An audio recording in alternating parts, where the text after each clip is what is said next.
group leader in energy storage technology at Novia Monde Graphite, New Graphite World, Quebec, Montreal, Canada.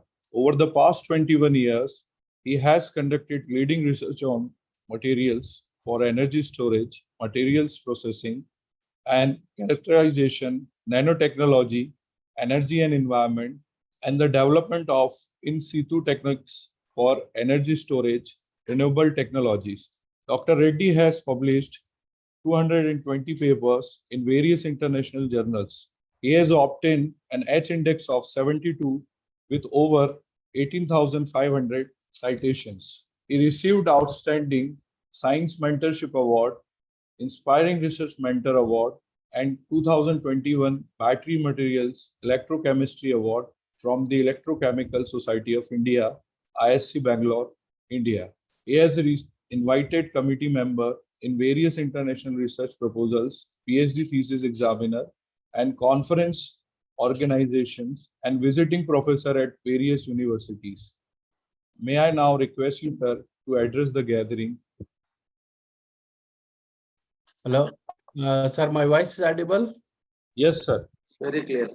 Okay, so that in principle I have to finish within 30 minutes, yes?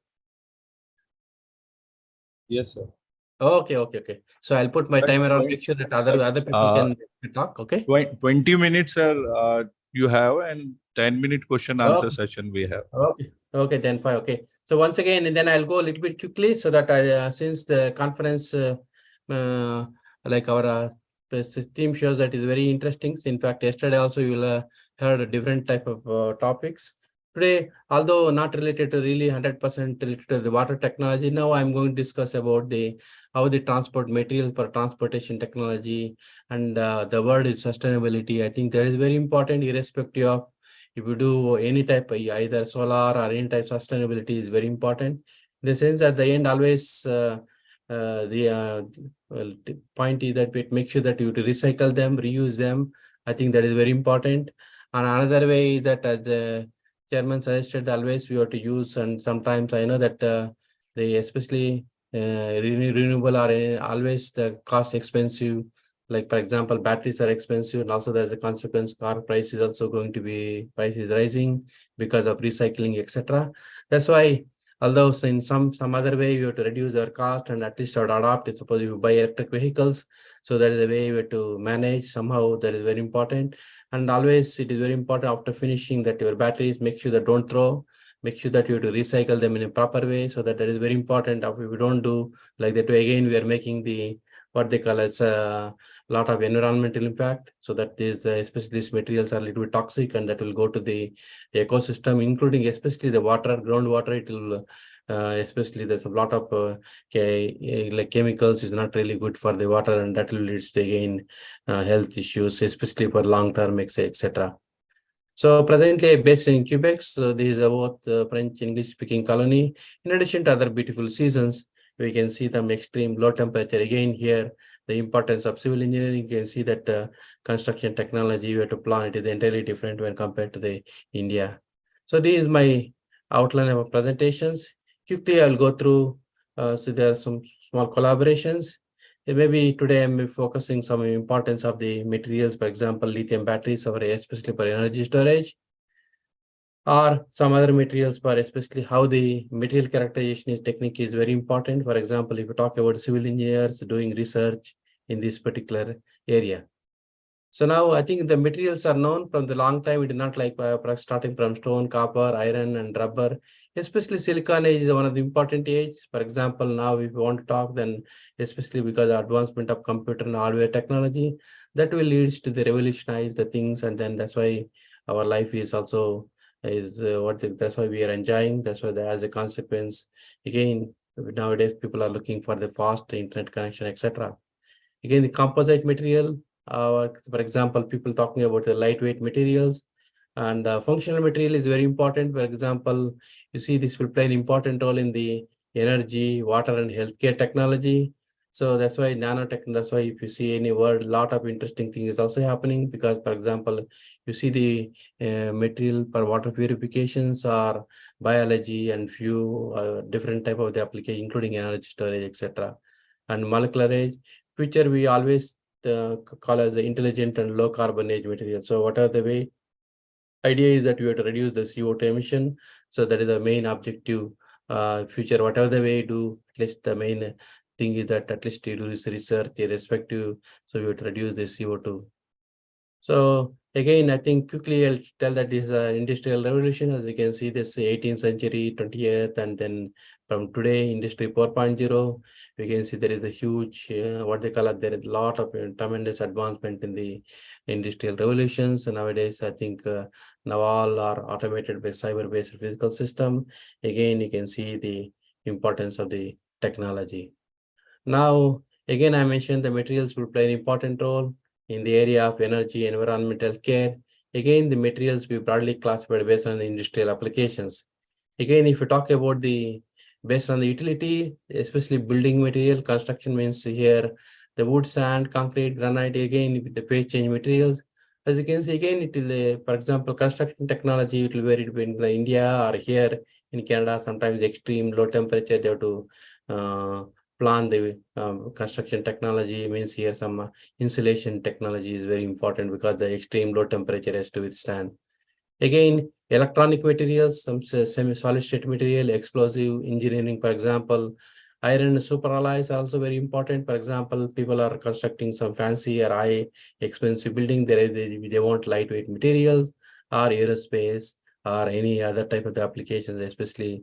So you can see this one, food, pharmaceutical, and based on physical properties, we classified magnetic, optical, and dielectric, and energy storage. And for some of the few materials I'm going to discuss about the energy storage, especially it is very important. Sometimes we want to protect the environment. Always we have to reduce the CO2 emission, that is the way. So in many ways, and the CO2 capture and storage materials. So again, I'm telling this word, I'm telling that this is the construction technology in Canada again. So people, the extreme low temperature, you can see that they like to, so make sure that not especially minus 40, sometimes it may go to minus 30, minus 35, 40, then the extreme low temperature. Again, they may use what they call as insulating materials to, especially by the temperature. And again, for example, if you want to be fancy buildings, again, the cement is also very important. Again, this steel that will play an important role. Or if we talk about aerospace, composite materials also very important because that will be. So that's why you can see like sometimes like previous nowadays all Dreamliner fast airplanes can do be mainly due to the lightweight and then also advancement of the technology. And again, another area that's, for example, people are looking about the electrochromism. So again, there is a very fancy structures. Again, we can see the, for example, any smart windows, people by putting on and off, we can see the color change of the materials. Again, there is a lot of interesting things happening in this one. Again, solar PV technology, again, you can see that now there is a lot of advancements. For example, silicon, for example, places like in India and the Middle East, there's huge amount of sun energy, so solar energy. That's why people always were looking for renewable ideas that we have to reduce the CO2 emission. Again, we can use it and use it for the house. And again, nowadays, people are to access solar energy from transporting it to grid, that is also very interesting things is happening. So these are the few things a lot. Just sometimes you can see some houses, we can see like windows panels and then top roof. Again, you can see the interesting and the solar energy technology. And again, I think the importance of membrane technology, especially for the water purification. Again, as we know that almost 97.5% is a salt water, nearly 2.5% is the fresh water. Always our responsibility. We have to protect this water. That is very important.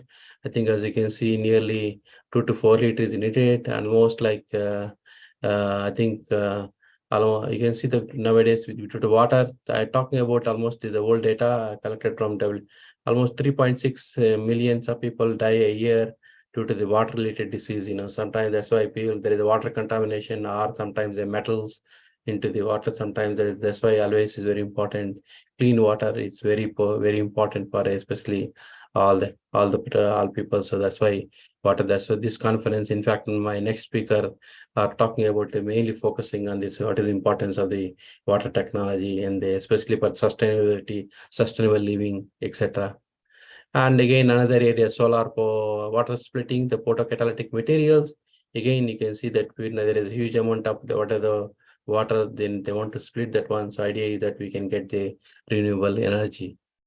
And another area, the thermoelectric materials, that is also very important area we have to think it. So in summary, advanced materials has been used for not only various applications, including the energy, environment, and healthcare, and various other applications. Now, I'm talking about research engineered and advanced materials. Again, the smart materials for the building. Again, as I mentioned, the thermal insulation is very important. It depends on geographical locations, and heating and cooling are the especially that is very important. And materials for 3D printing. I think nowadays people are talking about the 3D for the smart city applications, for example, smart lighting and smart robots. Again, these are all very important for the, if we talk about the smart city applications. Again, we need a smart infrastructure, including that what they call the waste is coming, we have to recycle them, reuse them. And those are all the things if you talk about any smart city applications, we need a all the what are the waste, everything has to be properly disposed and have to recycle them. So these are all the characteristics of any smart city applications. Again, I think the another area is the flexible organic cells for photovoltaic membrane applications. The main issue presently is, so although silicon solar is more very popular, the problem is the fabrication cost is expensive, and if you use the polymer basis flexible materials, again the cost we can reduce further, and also we can print them. This is also very interesting. And resistive switching memory applications for the especially these are very important. And the sensor for LiDAR technology, if you talk about autonomous electric vehicles, again the sensors will play an important role. Again, we had further cost has been to be reduced, and materials for the 3D and the smart materials for 5G, 6G terahertz electronics. It means that due to after COVID change, lot of things. Again, many people are, including that many conferences are held in online. I think people are from any remote place. Everybody want to access to the fast internet. That's why we need a smart, fast access for the 5G, 6G terahertz electronic. And again, the materials for smart grid and electric vehicles and autonomous, these are all the characteristics of any smart city development. That's why always people are thinking about the electric vehicles or autonomous mean driverless vehicles also. They're planning. Again, we need not to run this one, we need a smart infrastructure, smart road, etc. are good things. Again, that's why civil engineering also will play an important role. Again, smart chargers, again, so these are also very important areas. And CO2 capture. Again, advanced computing is also very, multi-scale modeling is also very important nowadays. So this will play an important role in, especially people try to understand. So in summary, renewable energy is always, we need a green, renewable, clean technology. Again, as I mentioned that always we have different type of solar, hydro, and different like mechanical, geothermal, etc. Again, solar is one of the important area because people are looking, especially Middle East and India, huge amount of solar energy. And especially here, there is a lot of hydroelectricity because the water they're generating, then electricity from the water. Again, if you talk about transportation technology, almost 50 to 60% of the major pollution is coming from especially you see the major cities, especially evening times, are there is a huge amount of pollution from the gasoline vehicles. Always idea is that people are looking to reduce the four-wheelers by use of, for example, gasoline vehicles replaced by batteries. So that least idea is that we can reduce the part of the pollution, etc. Again, I think in general, energy environmental engineering is also multidisciplinary. Sometimes we need basic sciences, including civil and environmental engineering. There's always it is a multidisciplinary, including chemical, EEE, etc. Again, also I'm talking about, since if you talk about mining, since we work on mining, I know that a lot of very civil engineering play an important role in especially mining. And that's why if you go for industry, always all are interrelated. It's not like one man show. All both engineers and scientists have to work together to solve the global problems related to what is the energy, etc. So I think quickly I'll go through. So since my time is up, so energy storage materials, again, if you talk about you would like to store this smaller smart grid, because if it's solar or wind energy, we need a smart batteries around this one. Or if you talk about smart house or what is the smart infrastructure, again, we need a renewable green technology for any residential applications. These batteries play an important role. So now future may we ask what is the major challenge? So if you see that if you go to smart grid and plug in electric vehicles, we need a most megawatt to kilowatt range. Automatically, we need more materials. This special raw materials we have to produce by locally because of almost millions of tons coming from X country to transportation cost is again it will cost another 15 to 20% extra, so automatically the price will up. So that's why always keep people are thinking about the any raw materials. If you reduce locally, we can reduce the further dependence on the any other countries. So overall summary, as you know, that always is the idea is that we have to reduce the CO2 emissions, and then if we use of electric vehicles. Another aspect is also we hit the rise of the crude oil prices. You can see that the petrol price is rising because people are thinking if you use it long term, although if you buy a battery pack initially expensive, then if you use it for maybe more than 5 to 6 years long term, I think that will be a more what they call as economical, and also we can we are going to protect the environment. I think that is very important. Again, as I told, that pollution is the air pollution is the one not only throughout the world is supposed to because of these things, and then what is the impact of CO2? You may see that we can rise the slow rise in the temperature, so that throughout the world, including all over the place, we can see rise of temperature. We can see with respect due to the climate changes. I think another important point, although we can see this, although there is a huge amount of construction industry, for example, cement industry, there is a lot of, we want to prepare a lot of the, especially clays, the different type of the materials. Again, there also we can at least almost, we are generating the CO2. So still no other option. So another way people are thinking that whatever the CO2 means, yeah, we have to capture that one with some absorbing material, etc. Although in fact, if you see large scale, again, there's a lot of challenges. Still, that's why if you see construction, there always people are, there is a lot of awareness compared to the olden times, especially construction technology also, recycle, reuse, and all the concept is also coming because in order to make it sustainable and environment eco-friendly, etc. So another area is autonomous electric vehicles. Again, you can see that there is artificial intelligence. Again, either here we have to reduce the CO2 emissions, or if you want to talk about any smart city infrastructure, again with the driverless vehicles, they're also very important. So for that case, why I'm mentioning that if you see this one, electric vehicles, we need a smart road, smart lidar, all type of sensor. Again, in order to make it, we need a good infrastructure. For example, smart roads, or smart lighting and traffic light, etc. Again, that one only we can do designed by civil engineers. So that's why the engineering also, especially the town planning, all the things, for everything. In addition to that one, we have to always a good infrastructure, GPS, etc. So these are I'm telling that it is very interrelated with both science and engineering, etc. Again, I think quickly I'll skip the details and regarding the transportation technology. These are the some of the Nobel Prize given from battery researchers. So these are the different type of the components. Again, for example, this type of cell using for iPhones, and then for example, this type of cells using for a laptop computer. If this type of cylindrical cells put in different type of stacks, and finally you can try to put it this type of big stacks that is typical electric vehicles are using in the, this typical battery used in your electric vehicles. So always people may ask you how many cells, nearly 7,200 cells, the cylindrical cells, they put it into run your electric vehicles. That's why always even the major challenge is in order to reduce the energy density, we need to improve the energy density, we need a smart materials, and then we have to get high voltage and high capacity materials. So quickly, I don't have much time. Again, these are the cathode anode, these are separator, these are very important components. So what will happen if it lithium battery, we need lithium containing inorganic oxides, or if it is sodium, we need sodium containing oxide. Other side is the graphite, and then, so always is very important. So once you make a battery, so we want to understand how the mechanism, how the transportation of ion from one side to another side, they call it charge and discharge. So always keep in mind that the mobile ions has to move properly, make sure that then only it should last longer time. That is very important for the practical applications.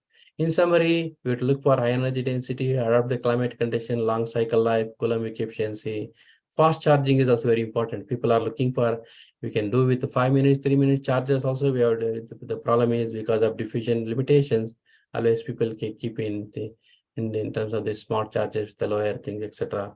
Again, at the end, safety, low cost, and toxicity and sustainability in recycling. Since always the main issue is that why they do it slow charging, because all material may not be participating. Only we need a almost like a reasonably low current rate, so that make sure that we are able to get a maximum capacity. That is the reason. So that's why you cannot do the fast charging. Sometimes it may lead to this lithium plating occur. That's why each depending on battery manufacturer, and then any batteries always they have some BMS or battery management system for individual pack, etc. So again, I think if you talk about mining industry, the sustainability also will come. Whatever, if you talk about raw materials, component, and cell pack, always at the end, always it is the word is sustainability is coming, means reuse and recycle. I think this is very important. Although, so since we have to extract all raw materials from this more mining, again the cost is very depending on how what type of raw materials are you going to use, and depending on the cost will vary. That's why always keep in mind that so you want to extract this raw precious metal to coming here, although it will comes into the cost. Again, you have to recycle them, see, because that is very important. Sustain, you have to recycle them. This is very important. And always you have to protect our environment. So that is very, very always important point. Again, another importance of, for example, graphite materials, we can use it for various applications, including energy storage, sensor, etc. Again, lubricant, paint industry, refractor material. Especially, I saw some report in civil engineering. People they use some green concrete or carbon fiber. Not all the some fancy applications from high expensive building. This they can use this carbon also for the interesting materials for this one.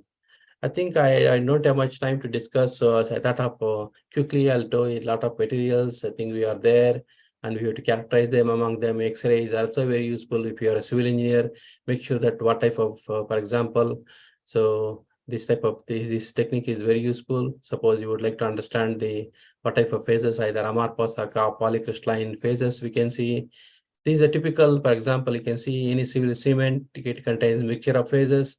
Either, for example, based on sometimes we want to put some nanomaterials, or sometimes you want to fill this space depending on these like smaller compound. Again, there is a lot of interesting things happening. That's why in order to make it concrete to understand, our people want to see what type of importance of XRD. Although people will in practically will not do in reality if you go for cement industry. So they will try to understand what type of phases depending on the quality of cement. We can see that's why this is also very interesting technique.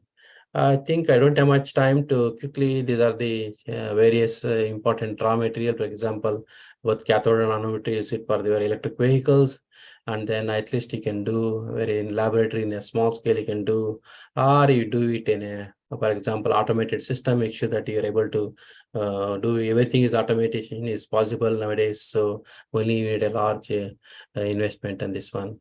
And either you can do a small button cells or different type of post cell, whatever the way you want, you can do the things.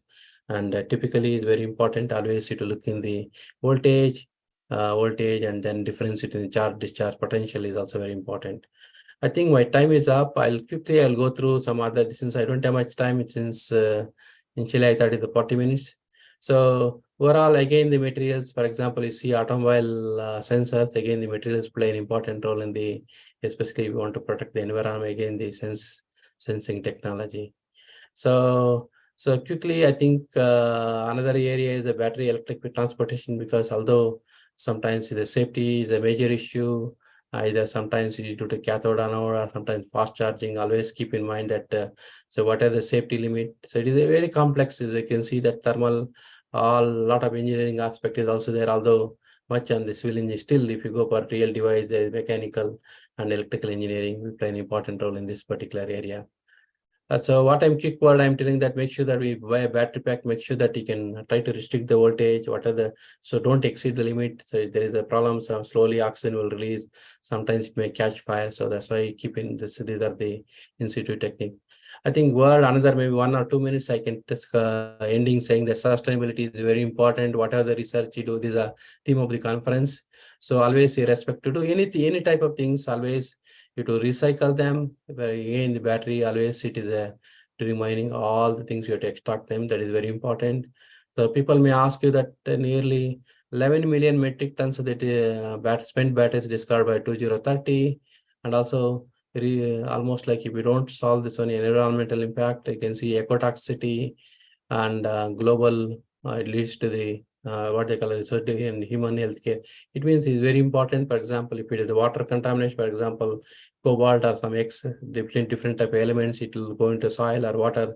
Again, it will contaminate. I think that is very difficult. Also, sometimes, although people have technology for the purification and some elements rare, some elements is very difficult to. So always keep in mind that instead of going to the river or anything, always should product in a proper way. So that is very important.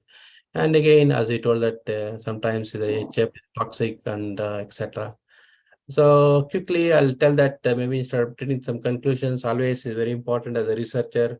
We have to communicate what are the research finding. I think some of the example we've been trying to with a lot of students with the various starting from high school and junior colleges, and then also a few other students have been doing outreach, and these are my small group from NUS. And thank you very much. Okay, then maybe I'll take some question and answer. That will be okay. Thank you very much, sir. So I'll almost, sorry, I exceeded almost 5 minutes. Okay, I hope I can answer some more okay, within 5 minutes. Okay, thank you, sir. Thank you.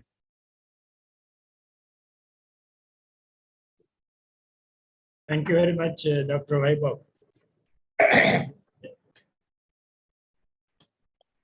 So you are settled in Canada? Yeah, I'm not settled, really settled. So I'm almost like 4 years. Okay, that's all. Not really. Not really. See, your coverage is fantastic. Yeah. You have started with renewable materials and finally end up with the people who needs to do that research and all. So Yeah. my first question is, we are running a lot of interdisciplinary and multidisciplinary departments. I am heading textile. How textile and civil can combine for any advanced materials, and what are all the areas of research which we can focus on, which is for the near future? Yeah, I think this is also very, in fact, I'm not talking too much since I don't have especially you see the textile engineering, for example, place like here, although people don't do you can see that, for example, like including the civil engineers also, like olden, maybe like here, they use some particular type of mat, because like if any building, any roads, like they put so that depending on the soil, again, that you have to understand, especially particulars, like that type of things, although it is cost-wise, people, they'll not, at least some of the things, people, they can concentrate. And sometimes like fibers, because sometimes people are talking about some particular type of bricks, like, there is some on the textile waste, some particular bricks, some fibers is going to wasted. So what people can think is that particular bricks, you can put it in that fibers, you can put it in your bricks and you can see the mechanical properties. Although viabilities, if I'm talking about the real people, they may not research wise, if you see that what you do research, and if you go for real life, it is entirely, they will see about cost and so many factors. And sometimes people may not like it, or still some of the points you have to take into consideration, especially some. Another area is the water technology, especially textile. There is a lot of dye, and the main issue is that there is especially that water. Once you go the color, these are all the things you have to consider. How the civil engineer. So I'm not talking about in a laboratory. If you go for industry, especially civil engineers, because people want to proper design or proper things, what they call as a textile paint industry. Everything has to go to a proper channel. Again, our civil engineers are needed to design the tank, and then there are all things. So although we don't talk in reality, practically, if we go for industry, so without civil engineers, we cannot work with this type of things. Any research on these areas? Any research on these areas? I think it will be there, especially if you talk about the fibers, and sometimes people, some particular fibers are waste, and then sometimes they make a composite and see that type of the application. Okay, so these are all things I'm telling. Still, I'm not really, I can't tell that I didn't focus on exactly in this particular area. So yeah, these are all the important areas people can think. Okay. I have one more question. Yeah. Any idea about water harvesting? In most of the African countries, they are doing water harvesting. Yes, How yes, far yes. it is successful, and what are its limitations? Yeah, limitation is that the main issue. And in fact, I visited Africa, so when I was in Singapore, I know that is entirely different. because some people already, like if you know, washing also, they are very sustainable. They're not like our people, they don't waste also. They use a small water, and then that way I know some particular places really, I was there, especially water is the major one, including that hotel also we don't enjoy like what we in India. That way water will not get, like, especially here we cannot depend since water is getting plenty because of river, and then ice is melting. Here not a problem, especially places like, so wherever it is there, it's the water, what they call protect the water. I think the big issue, and they always we have to good water, they have to purify them. So although sometimes there is a membrane technology, again the people, again the cost of the things and different type of technology is also there. That is very, so the major issue there, for example, with the seawater, people can like what they call with reverse osmosis, people can do again the process of this the No, further. that is the usage of water. But Yeah. how do they do that water harvesting from the atmosphere? They from the atmosphere they collect the water and they do harvesting. Yeah, there are all the different type of technology. Again, I don't know how much cost effective. These are all things you have to take, that one take into consideration. It is very So, cheap. yeah. It is very cheap. I was in Africa for 4 years. Okay. I have seen that water harvesting also. It was very, very cheap. So what But about we the, don't know what is the limitations and all.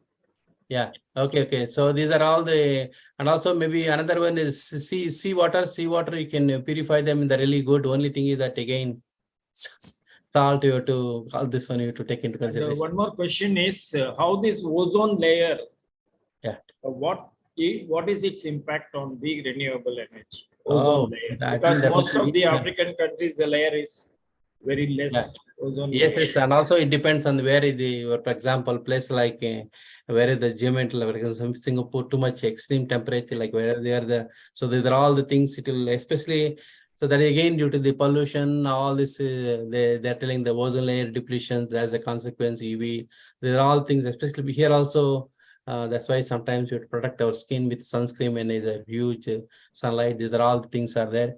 So again, that is also the impact of environment. That's why sometimes always people are thinking about the because of the industry. So there are all the things that the main issue, like for example, that is one thing. Another one is the especially the pollution. For that case, one is the electric, the transportation technology. Also, we have to at least four-wheeler. If you solve that one, really the main issue is the cost, and so these are a little bit point you have to take into consideration. Although people can tell, and another area is autonomous electric vehicles. That's also interesting. Only we need a smart infrastructure. I think we need a smart road, and then with a smart light, what they call a smart GPS, and so these are all things you have to take into consideration. So, Thank you, doctor. Thank you. Okay. Thank you, sir. Thank you, sir. Sir, I have one question. Any other question? If then we can Yeah, I ask. have one question. Yes, sir. Yeah. Yeah. Yeah. What do you think about the future of this sodium ion battery, sir?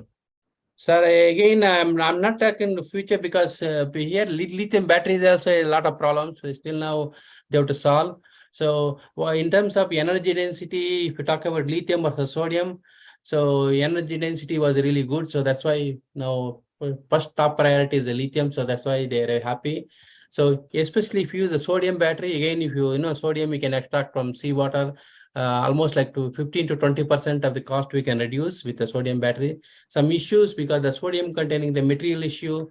So we can't use our natural graphite, because the graphite getting from the mining or from the coal tar, we cannot, that again here different material issues, a little bit difficulties, especially in terms of the raw material. So especially for the cathode wise, we have limitations are there. That's why, so maybe another few, maybe I can tell that some 10 years, maybe still lithium is very popular, unless if you have a little bit issue, we can have still some issues are there. If you solve the energy density, because in terms of the chemistry I'm talking, then if we are able to get good thing, then at least that will be, sodium chemistry is known before existing. So lithium battery, sodium is known. In fact, my previous laboratory in France, those are the real originally discovered that one. So idea is at the time they used to understand the physical properties, fundamental. So because of the limitation of the lower voltage, and then the energy density is lower, and then sometimes these are unstable, and that's why.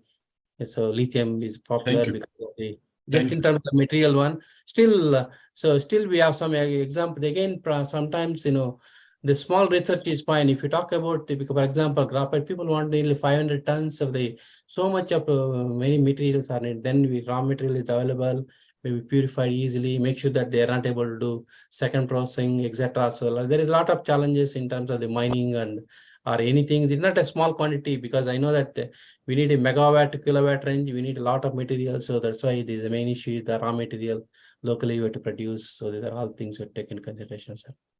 Okay, thank you, sir. Good morning, sir. I have one question. Yes, sir.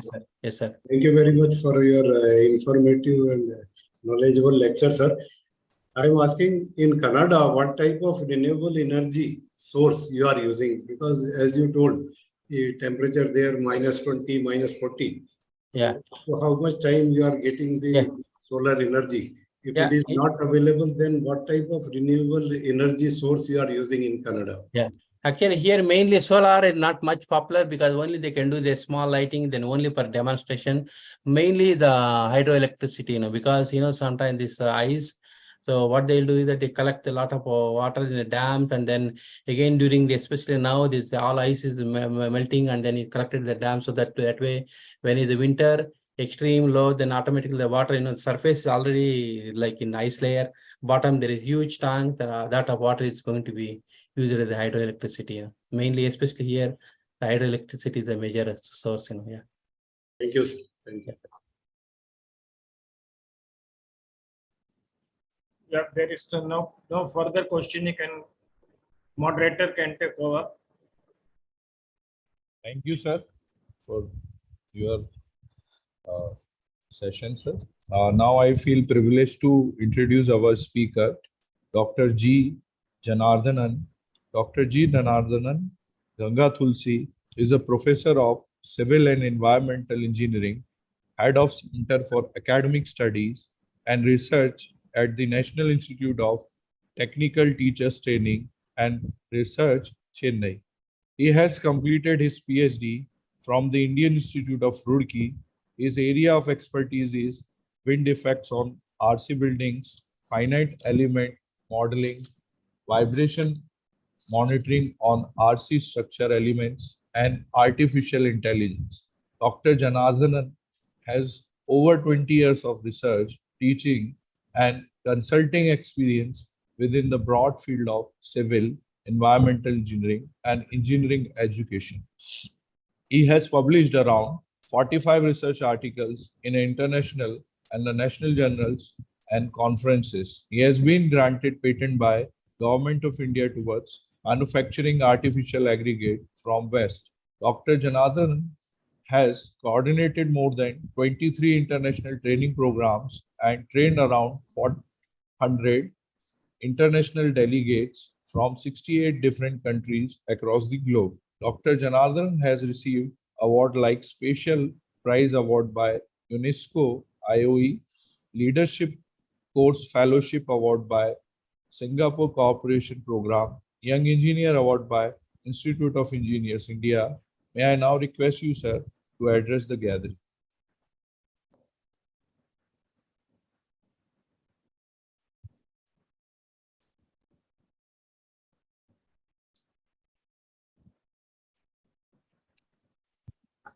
Yes, sir. Can I start? Yes, sir. Okay. Thank you very much. Thanks for the quick introduction. It's my pleasure to be a part with in this program. Today, they have given me a topic on community engagement in terms of environment and water. How we are going to work on it.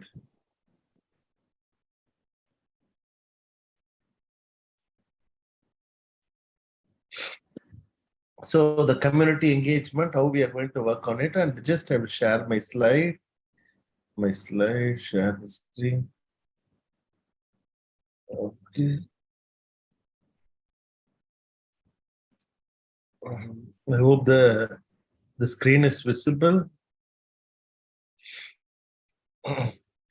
This is the case study which we carried out for the three major lakes in the state of Tamil Nadu, and one is at Krishnagiri near Osur, near Bengaluru, Karnataka. This is on Muhammad Ghost tank. Second tank, it is from near Kanchipuram, Nathampete tank.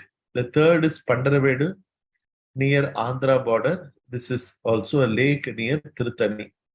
So, how the community transformation or community participation will help us to restore the water bodies, lake or tank, whatever the nomenclature which we use. This is the case study which we are going to share. Why this is important for the student community and the teaching community. If you look into the graduate attributes from NBA, the categorically they mention engineer and the society.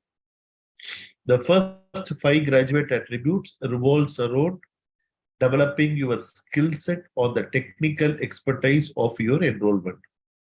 Engineering knowledge, design, development, problem solving, and modern tool usage. But when it comes to the next 7 graduate attributes, it mold you for the societal transformation. Sir, sorry to interrupt you. Your slides are not moving. No, I'm not moving any slides. Okay, Just okay. the first slide, I'm just giving a lecture. Actually, quickly. So the main focus is how the engineer and society. Then comes the environment and sustainability, ability to sustain for a longer period. That is what sustainability, or what the present generation has, the future generation also should have the same thing as Brundtland Commission has told, ability to sustain. But if you observe, the sustainability is not a technical construct. It is not an engineering construct. It is basically a cultural construct. If you take a sustainability as a cultural construct, it is easy for us to redefine and solve the problem which has been posed by the anthropogenic activity. So, waste management, if you observe waste management as engineers, as several technical institutes throughout the globe, it is available, but still it has not been changed in a lot. But now Swachh Bharat Abhiyan scheme has given a lot of transformation because it has taken it as a social reformation or a cultural construct. I was been in Zhejiang, in China, the Zhejiang Institute. When to 2 months stay, when we learned it was a river which was highly polluted at 20 years before. The maps, how the college or university taken a role in restoring the river body and a lake body through their community involvement. This is going to be an overview for today's session. Next 20 minutes, I am going to take you for the journey. And disclaimer, in this lecture, the content expressed are purely my technical perspective. It does not represent the organization to with which I am affiliated. And quickly, we will get into the PPT. And this is the outline of the presentation, what today we are going to discuss. We are going to discuss quickly, we will see what is the reason for degradation of these 3 plants. Because if you see the Muhammad Ghost tank, it is basically a tank which is started from the river body, and there is a flow of water. But since there's a neighboring state is there, the pollutant from the industry, how it is getting affected. Pandaravedu tank, if you take how the pharmaceutical industries which are lying, how it is going to affect it. Nothing better, it is completely a residential plot, but still also affecting is there. Because it is not the industry which affects. It is not the overflow which affects. Even the public residential place also lakes are getting affected. It is, as I told you, sustainability is not a technical construct. It has to be perceived as a cultural construct. And how we can go for ecological restoration, what is the policy which we have, how it could, and what are the case studies, and how the constructed wetlands plays an important role. That's why the flow of the lecture today we have structured. And if you observe the National Lake Conservation Plan, this is from Pandaravedu, a lake near Tirthani. If you see any water body, generally considered to be a lake when they are at least 10 acres in the surface area. Because sometimes we very casually we will take lake, tank, water body, but very clearly the Lake Conservation Act plan is clearly defined. Lake means it should have a 10 acre of a surface area. And it should also have a minimum depth of 3 meters. 3 meters it should have. So very categorically they mentioned 3 meter depth and 10 acre land. But lake is not really a body of water. We should remember, it is an ecosystem, because now we call it an NEP 2020 talks. It is an educational ecosystem. In any ecosystem, the fox will be there, lion will be there, wolf will be there, but everyone should coexist together. It is not only one thing could be there in any system.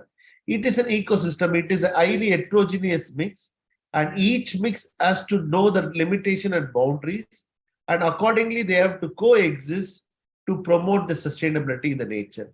So lake is not only a body of water, but it is an ecosystem where the biological community, which is going to interact among the plant, animals, and the microorganisms. Microorganisms also plays an important role in everything, because when we ask the students how the DO comes from the water, because they blink why the groundwater doesn't have a DO, why the lake water is having a DO. When you will be measuring a DO, when we ask, they simply blink, because whether we will be happy when taking shower or without taking shower, the students generally take without taking shower, but taking shower in the hot water or cold water, but it should be a cold water, because where the oxygen is refreshed like anything. And what are the stress which at present the lake, because these are the photos which we have taken from during our field visit, because it's a part of the government project which we have worked for the past 3 years in monitoring, measuring, and before and after pandemic. And acidification, because the excess in the Muhammad Gostak, if you observe, it is purely residential area where they dumped their medicine waste, battery waste, electrical bulbs and wiring, which in turn affected the water body in acidification. And the wastewater which they let out also increased the acidic nature of the water, eutrophication, because of the absence, and obviously it resulted in the eutrophication and salination and sobrification. So these are the major stress which any ecosystem it is going to get. And all the three lake equally it has been there, because we thought only one it will be there, others may not be there. We framed an index also based on it, how it's affecting the ecosystem. And contamination, because all it has been culminated because of the contamination unnecessary. If you see the anthropogenic activity, because this is the lake in the lake area, because we have taken a lake in a residential area. In the 2000, how the lake area was there. Eventually 2010, how it has become, and 20, how it has become. The GIS graphical, even for some non-disclosure areas of neighborhoods, we are working on it. Where for the past 10 years, we are reporting to the Ministry of Environment and Forest on the change in the mine area, how the environmental aspect, because they have to reclaim the land area, mined out area, and how they are reclaiming. But if you see, you saw the satellite images, we can categorically observe this urbanization and transformation. It's over a period, it is trying to reduce the lake area, and it creates an impact on the water bodies. But we perceive water bodies are just a lake, but lake or the place which makes the system in a stress buster, frankly. So what is the ecological restoration? Because ecological restoration, basically, what are the ways we can restore? We need to restore the lakes because which has been polluted. And if you see, when we come to Bhopal, we've seen it is Rajbog, Harput, it's a city of lakes. Subsequent several lakes are there. The lakes indirectly or indirectly gives the fertility or fertile nature of the terrain. That is very, very important. So ecological restoration is the process of assisting the recovery of ecosystem that has been degraded, damaged, and destroyed. Because we have to remember, which is completely degraded because of our own activity, which has been damaged and also destroyed. If you all aware about the story of the Easter Island, where the African, where they have made an island completely because of the they are all volcanic rocks, igneous rocks, but still the people are making a wonderful statues, and they were trying to roll out the statues and install it. They cut the trees. The cutting of trees resulted in the losing of soil fertility. When the soil fertility loses, the salinity increase. When the salinity increase, the crop growth has reduced. When the crop growth has reduced, the civilization collapsed. Because it is not something new which we are facing in this era, but it is a thing which is already in the past. But through technology, through innovation, through community participation, how we are going to curb this menace. That is going to be this thing. So it is environment justice. If it's justice to the human and justice to the environment, both has to be balanced. Because we always think taking a pride, it is only the society which we are making as if we are have to live, but we are not understanding about the biological creatures and microorganisms which are also having an equal right like us to stay and sustain in this world. But we, because of the overruling activity, we somehow make this. How the policy looks. The government actually, 1927 Indian Forest Act to at present still Jal Shakti. It was trying to prevent the Collusion Act and Lake Conservation Protection Act, everything when it comes into picture. But what exactly we are missing is we are missing it. What no action plan in terms of short, medium, or long-term goal, because they are telling in terms of a land area urbanization we need. So we are taking, there are various resources to augment the need of the water resources from this. But now, if you see the recent sudden climate changing condition from 2015 onwards, the erratic rain pattern has clearly shown the encroachments in the lake area, devoid of lake area in the city like Chennai, Bengaluru, and Hyderabad, how it has been completely devastated because of the encroachment in the lake area and disturbance in the ecological systems of the ecosystem of the lake that has created and how it has impacted on it. So the policy, our government took various policies, laws, and acts to protect our environment. And it started from Jal Shakti, and as I told you earlier, it was there. But the conservation of land component is generally, you have to focus on conservation of water bodies. Water bodies, if you want to conserve, either you have to regenerate the lake in terms of engineering measure and beautification. When we make beautification, you make the belongingness of the community to own the lake. Because sometimes if you see, the land price in the area increases because of the school system in US. So it also depends upon how beautification, health aspect it is there.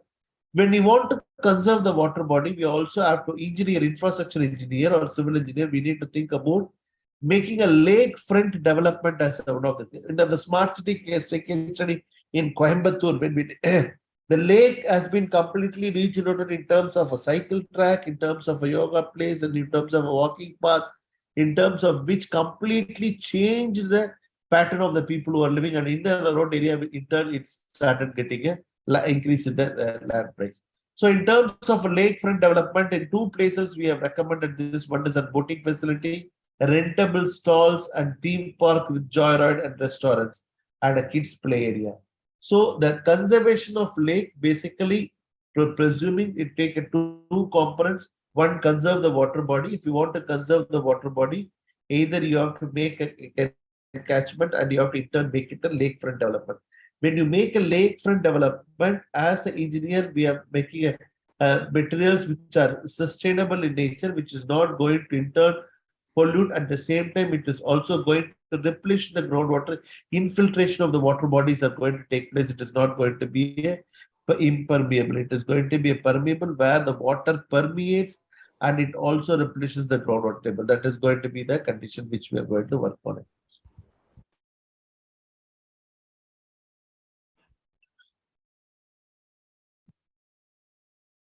And what is appropriate, because we want to go with the low cost with the minimum possible mechanization, because we cannot invest a lot, because the government also hard press. When we tell invest hard press, then the government will tell, okay, let it be or such the normal lake. But eventually the pollution it creates into trouble. Simple in operation, suitable for incremental improvement, because eventually we have given a phased manner development. So all the development which is based on the ROI, return on investment of one part, eventually has been returned and augmented, and it has been made a commitment to the public. Recycle and reuse oriented. So where we are also focusing on the linear economy model of UW and how it works out, we are going to see circular economy and linear economy plays an important role. But in most of the rainwater lake restoration, we have already wetland conservation techniques only we have recommended, because it in turns act as a park and it turns act as lake. Because when we get the thermal power plant failure of the slopes, we in turn we want to circumvent the cooling of the thermal power plant water. But we want in turn the cooling of the water cannot be done as such. When we want to make a circumvent to different lake area, river the course of action, but the slopes are getting slided. But how to, because if you do a stone patching, it is not going to be an economical effort because it's going to be such a big turn, and how to go about it. Then finally, we planted a plant which even survive in the lukewarm water condition, which eventually prevented the slope from failure and also protected a wonderful aspects.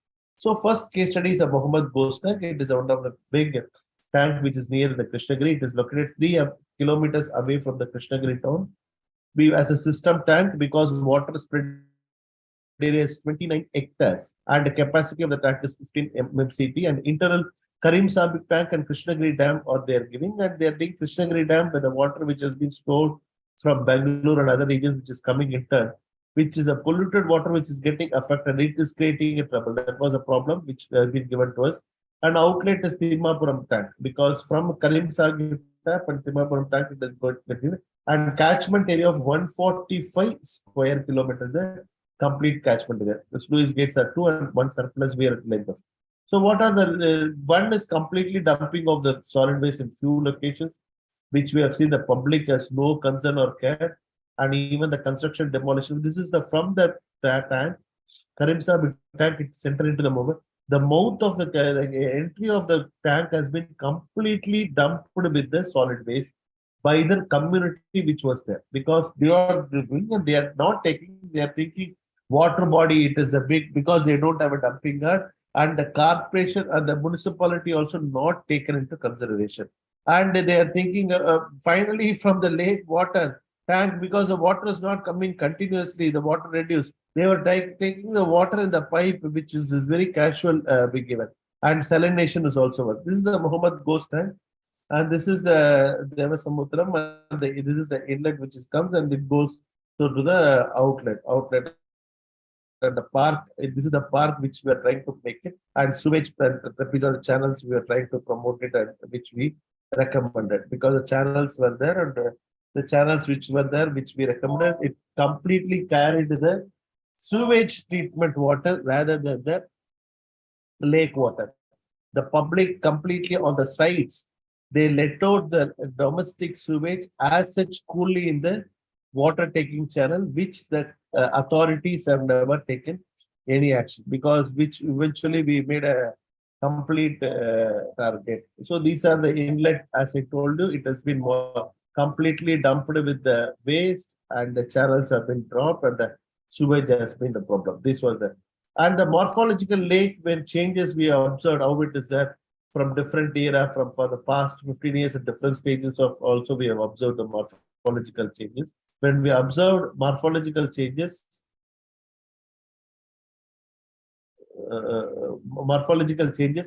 it is 2007, the lake, how it is there, and eventually in the year 2021, how the lake area encroachment, you can see the complete encroachment in the lake area and how it has resulted in this. And the bird species, which has been observed and it has been monitored with Biological Society of India, and how the pattern of the birds and how it has started disappearing, everything. So we started making an observation at a different period. We made a GPS location, and we made a sampling at the mouth, at the different corners, even at the center of the lake, at different parts of the lake. And we were collecting samples for a different physical testing and the chemical and biological testing of the water bodies, and observed how it is there over a different period of time, and how the water body need to be established. Any special treatment could be done, because if the special treatment is there, how is the cost estimation which is going to be taken into consideration, how the owners it is going to be there. But when we have seen the government, we made a proper planning of the checklist we prepared, and the general guidelines for sampling we have made it out. What are the lab labeling and preservation and transportation and types of samples, everything we made a systematic manner, and we identified different locations, from which locations we have to take it. What is the reason? As per the contour, we have taken the sampling locations, and we have identified with the Trumbull GPS, we have marked the locations, everything. And the field testings also has been carried out at different places. And we observed certain parameters in the field itself with officials and the different lakes in different period, March, April, and the laboratory we have a ASGC everything where we carried out to the IS 3025. In accordance with that, we have completely carried out the testing procedures, and we made the complete analysis how the water everything has been done. But when we checked with the CPCB norms of how the water could be used, but it was not in properly fit condition. Even it is not even fit for the outdoor bathing or even for irrigation. So in terms of sodium absorption ratio, in terms of boron, in terms of pH, everything, it was not in accordance to the criteria because of the excess pollutions and every aspect.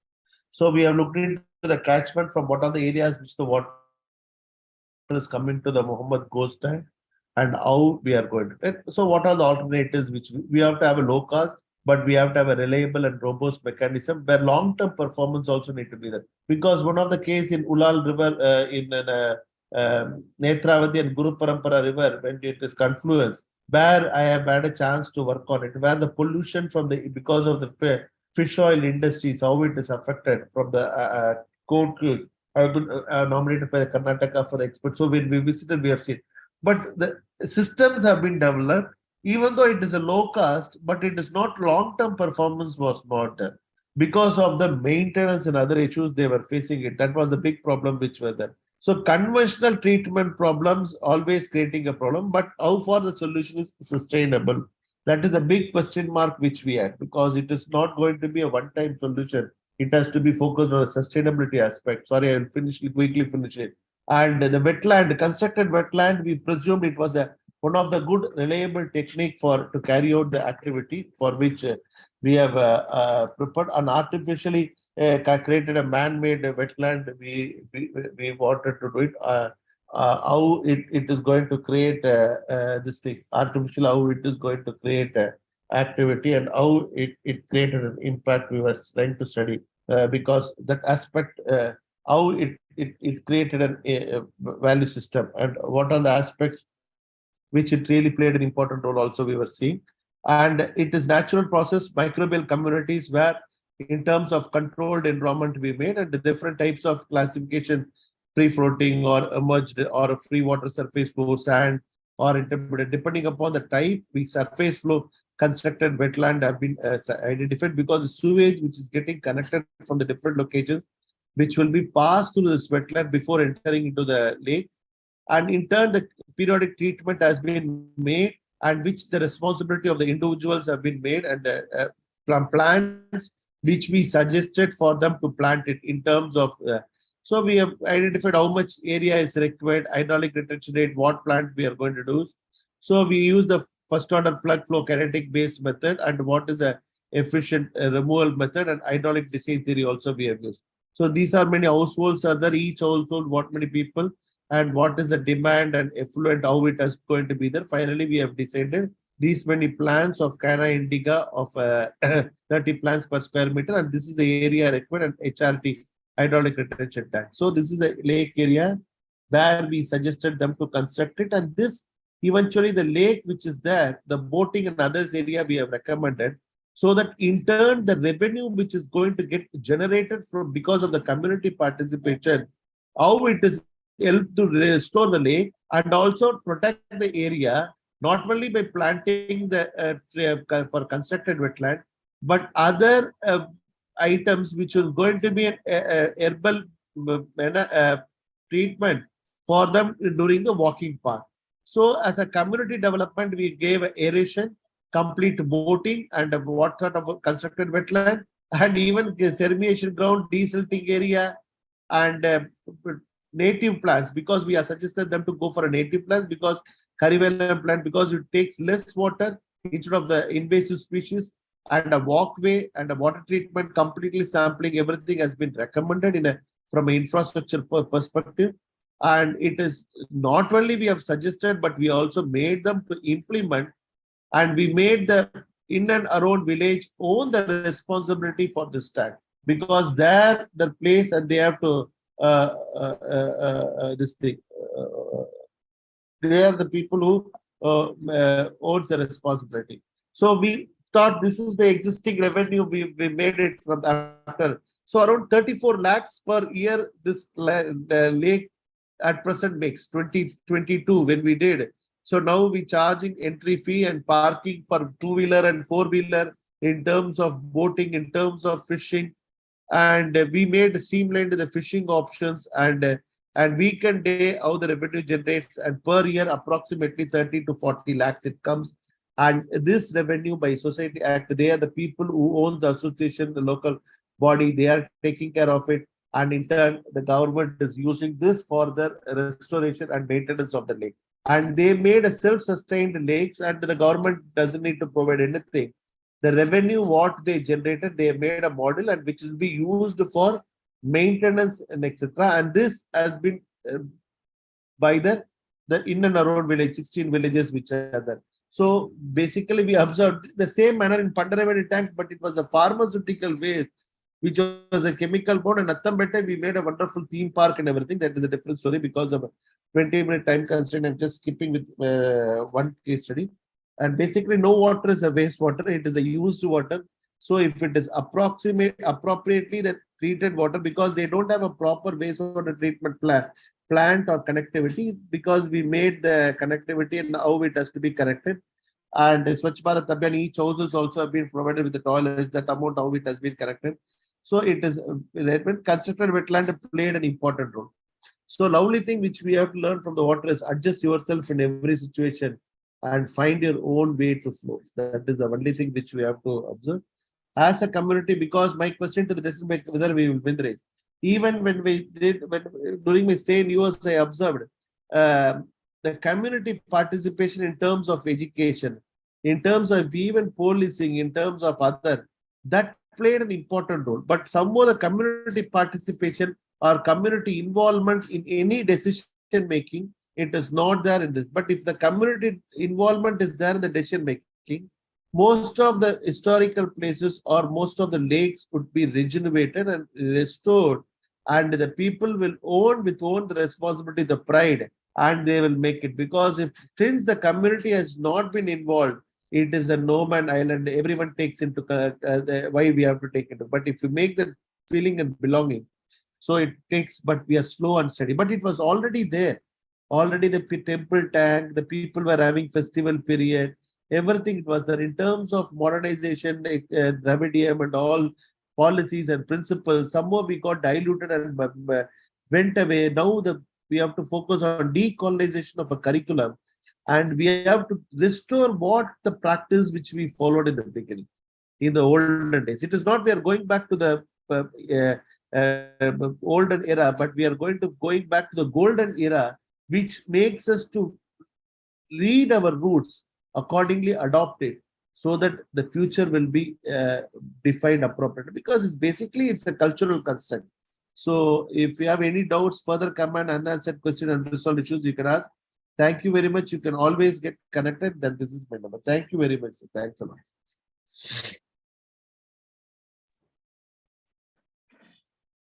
Thank you, Janathanan, Dr. Janathanan. First thing, let me apologize. Your No. I was thinking because you are calling other speaker, but first off, what was different? It was different. But second off, you are what you read. Let me announce that Dr. Janathanan has done his PhD in University of Illinois, USA, and not from IIT Roorkee, and he is a geo-environmental engineer. No. The reason is sorry, actually, because the people final element modeling, the people are telling, so the people should not mistake, and if they put the question in that area, which I may not. No, actually, I started making one question in finite element analysis. So that's a disclaimer. Only one simple question, Dr. Janathanan. Yes. You are talking about ecological restoration. Yes, sir. The area which you have covered is from in Dharmaburi district, maybe nearer the Dharmaburi district. There is also an organical project which was highly contaminated the lake. Yes, sir. Yes, sir. And one more highly polluted lake is in Bhavani River. Yes. Bhavani. And another one is where the place where you live, the Sembrabakam, where a lot of encroachment was there. Yes. We recently, very well in 2017, I was there only in Chennai. That time we faced a very big problem.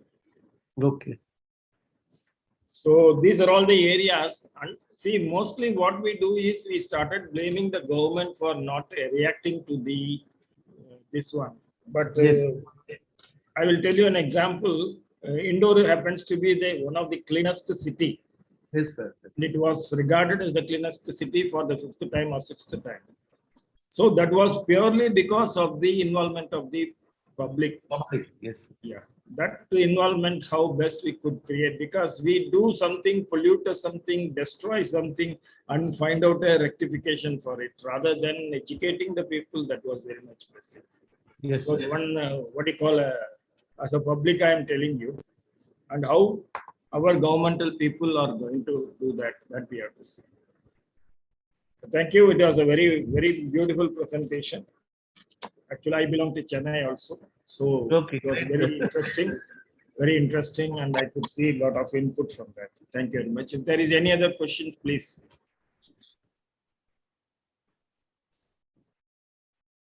Sir, Uttam sir. No, sir, thank you very much. It was self-explanatory. Everything was there. And very He's a man of informative. physics. He is a man of physics. I was at Coimbatore for some time Okay, great, sir. with the Air Force. So Okay. I thought those things. Thank you. Thank you, sir. Thank you. Professor Sivam, you can take on to the next speaker. Okay, If there sir. is no questions. Sorry, sir, for my mistake. No, no, And- no, no, no, no, no, no, no. Only thing I can tell you why I put the disclaimer is finite element method you told, so I don't want to get into trouble because if someone questioned me in finite element. Second thing, I am no way connected with Roorkee. I have been to Roorkee, IIT Roorkee, I have been there, CBRI Roorkee, I was there for a national project. We were there for 15, 20 days. But beyond that, if they ask anything, why the Roorkee is mostly lake area, well, because where the hydraulics started is base, wonderful water bodies are there, river bodies. If they question anything, then I have to tell the name, all of them. So that's the reason I put the disclaimer. Nothing, error is something, it's all, no, not error, it's always good. The people will never forget now, because since there several times you told, I know IIT Roorkee, it is so they will remember me. So that created impact, that impact created by you. Thank you, sir. Thank you. Sir. Thank you, sir, for sharing your great knowledge with us. Now I feel privileged to introduce our speaker, Dr. S.M. Yadav. Dr. S.M. Yadav has completed his master's and PhD degree from SVR NIT Surat.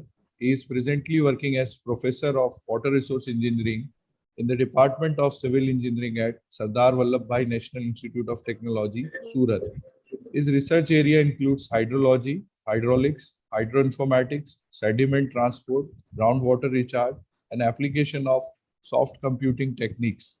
He has published 50 research papers in various national and international peer-reviewed journals and 200 conference papers in national and international conferences. Under his guidance, 7 doctoral students completed their PhD and 10 doctoral students are pursuing their PhD. He has authored 4 books and 10 book chapters.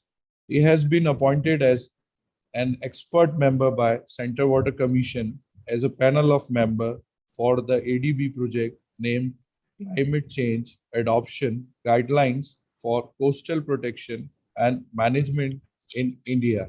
He has been recipient of prestigious Best Paper Award by Hariom Ashram, Prerit Shri Bhai Kaka Inter University, Smarak Trust Award, and SHHP Excellent Teacher Award 2021. May I now request you, sir, to address the gathering.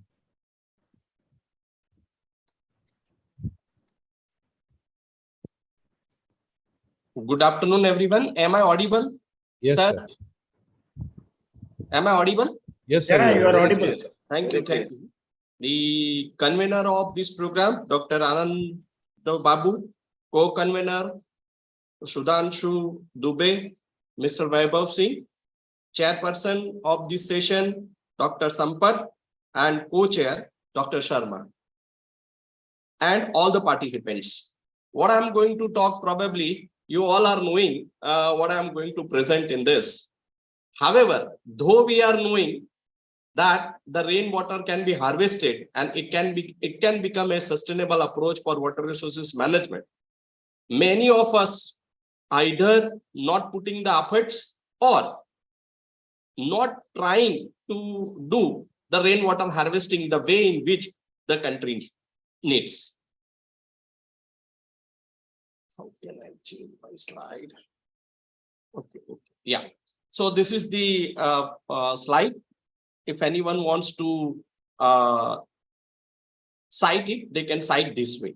I start my presentation with what has happened in case of Indore, the collapse of temple step well, and unfortunately, the around 36 people were dead and 17 were rescued after that slab collapse. The temple had been constructed after covering the square-shaped stepwell some decades ago. The tragedy struck after the slab collapse, slab constructed on top of an ancient Baudi that has been collapsed. During a program held on the occasion of Ram Navami at the temple. On Ram Navami, a havan was being performed on the concrete slab covering a stepwell, which also served as the platform of the temple. The concrete slab was not strong enough to hold the weight of 30-40 people, resulting in devotees plunging into the 40 feet deep stepwell. The worst part of this tragedy was the stepwell was live and it was having water. And these 36 people died. Why? Because the well was having water and many of them, they were not knowing the swimming. Later on, the Indore Municipal Corporation has issued an order that let us look at all the wells and Baudis which were because of encroachment, either they are not working or they are not safe. This is again the news of 19th April 2023 that the Nigam claim that they will be checking the encroachment throughout the Indore, and this particular news says that the very few, they have conducted this survey for a few days and after that they have closed down the survey. Apart from that, if you look at the another news of Madhya Pradesh that is published in Nai Dunya on 19/4/23, and just this is the beginning of the summer season, we find that the many districts of Madhya Pradesh has started facing water scarcity. And this water scarcity is up to such an extent, the very close by place, which is a religious place also, Ujjain, the authority have said that they will give the drinking water supply living one day. Not only of Ujjain, if you talk of the country's economic capital Mumbai, as the summer season progresses, probably many areas of Mumbai may have cut down of water and they may be receiving water alternate day or only few hours a day. That is the situation of the economic capital of our country, which is known as Mumbai. When we say of water, what is happening over the globe? One side, the water is in abundance, and other sides, the droughts are very common. Water is one of the most pressing challenge facing the world. Because of climate change, the water courses, both too much and too little, were affecting people's livelihoods and security. According to global demand, according to UN Water Development Report, global water demand for all uses presently is about 4,600 km³ per year. That will increase by 20 to 30% by 2050. While the global water demand for agriculture will increase by 60% by 2025. The global water cycle is intensifying due to climate change, with wetter regions are becoming more wetter and drier regions are becoming more drier. According to another report, UN Water Report, it has been said that 81% of the world population will have access to safe drinking water at home, leaving 1.6 billion without the safe water. A report of Niti Aayog warned that India may face the worst water crisis in its history and 21 Indian cities will run out of groundwater in near future. 40% of Indians will have no access to drinking water by 2030. In 2015-16, 14 out of the 24 states analyzed scored below 50% on water management. The Gujarat performed best with a score of 76%, followed by Madhya Pradesh, Andhra Pradesh, and that of the Karnataka. When we talk of the water scarcity and the Niti Aayog report, sometimes we may feel that, oh, the reports are published for a sake of, for namesake, but they don't really affect, or they don't really have a true value. To make this false, unfortunately, I have this slide which shows that on June 19, 2019, the Chennai city official declared it as a 0 day.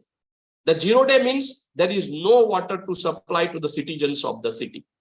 And this situation has resulted for people, you can see in the slide that the long queue for even a one quart of water that has been observed in 2019 in the city of Chennai.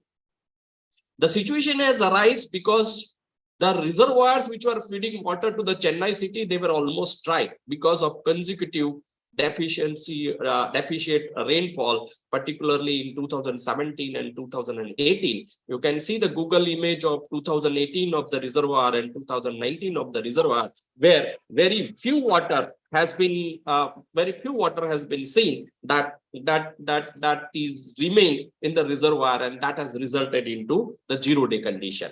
Water demand cannot exceed water availability. While water demand is increasing, water availability is sinking. In the 2010, groundwater usage globally amounted to 8,000 km³ per year. India, the United States, China, Iran, and Pakistan accounted for 67% of the global extraction. More than 30% of the world's largest groundwater systems are now in distress. The simple message is that water resources will decrease dramatically by 2050. This is a picture. Sometimes we feel that this picture are only published in the newspaper and nothing to do with the real world situation. I have not put the similar kind of picture which is published in my local newspaper, that is Divya Bhaskar. The simple message is that water resources will decrease dramatically by 2050. It is not common that the many world population, approximately 12% of the world population, drink water from unimproved and unsafe sources. More than 30% of the global biodiversity has been lost because of the degradation of the freshwater ecosystems due to the pollution of water resources and aquatic systems. Future challenges: the demand for water will increase by 2050, but the availability of water will reduce. Water resources will reduce. Pollution will further reduce the amount of clean and fresh water. This is a map of 2020 which shows the depth of water level post-monsoon 2020. And the right-hand side map shows that it's of Central Groundwater Board of 2021. That red patches, they are the depth of the water, which is showing that it is greater than 40 meters for the entire western part of the country. What is the solution? When we talk of the problem, definitely we should think about the solution also, and the solution is recharging. The artificial recharge, as defined by American Society of Civil Engineering, artificial recharge to groundwater is defined as the recharge that occurs when the natural pattern of recharge is deliberately modified to increase recharge. The process of recharge itself is not artificial. The same physical laws govern recharge, whether it occurs under natural condition or artificial condition. Then what is artificial? The artificial is only thing that we divert the water into the ground, right? That by means of human efforts, by some ways to recharge the groundwater. When we say that artificial recharge in the broad set sense, one can define artificial recharge as any procedure which introduces water in a pervious strata.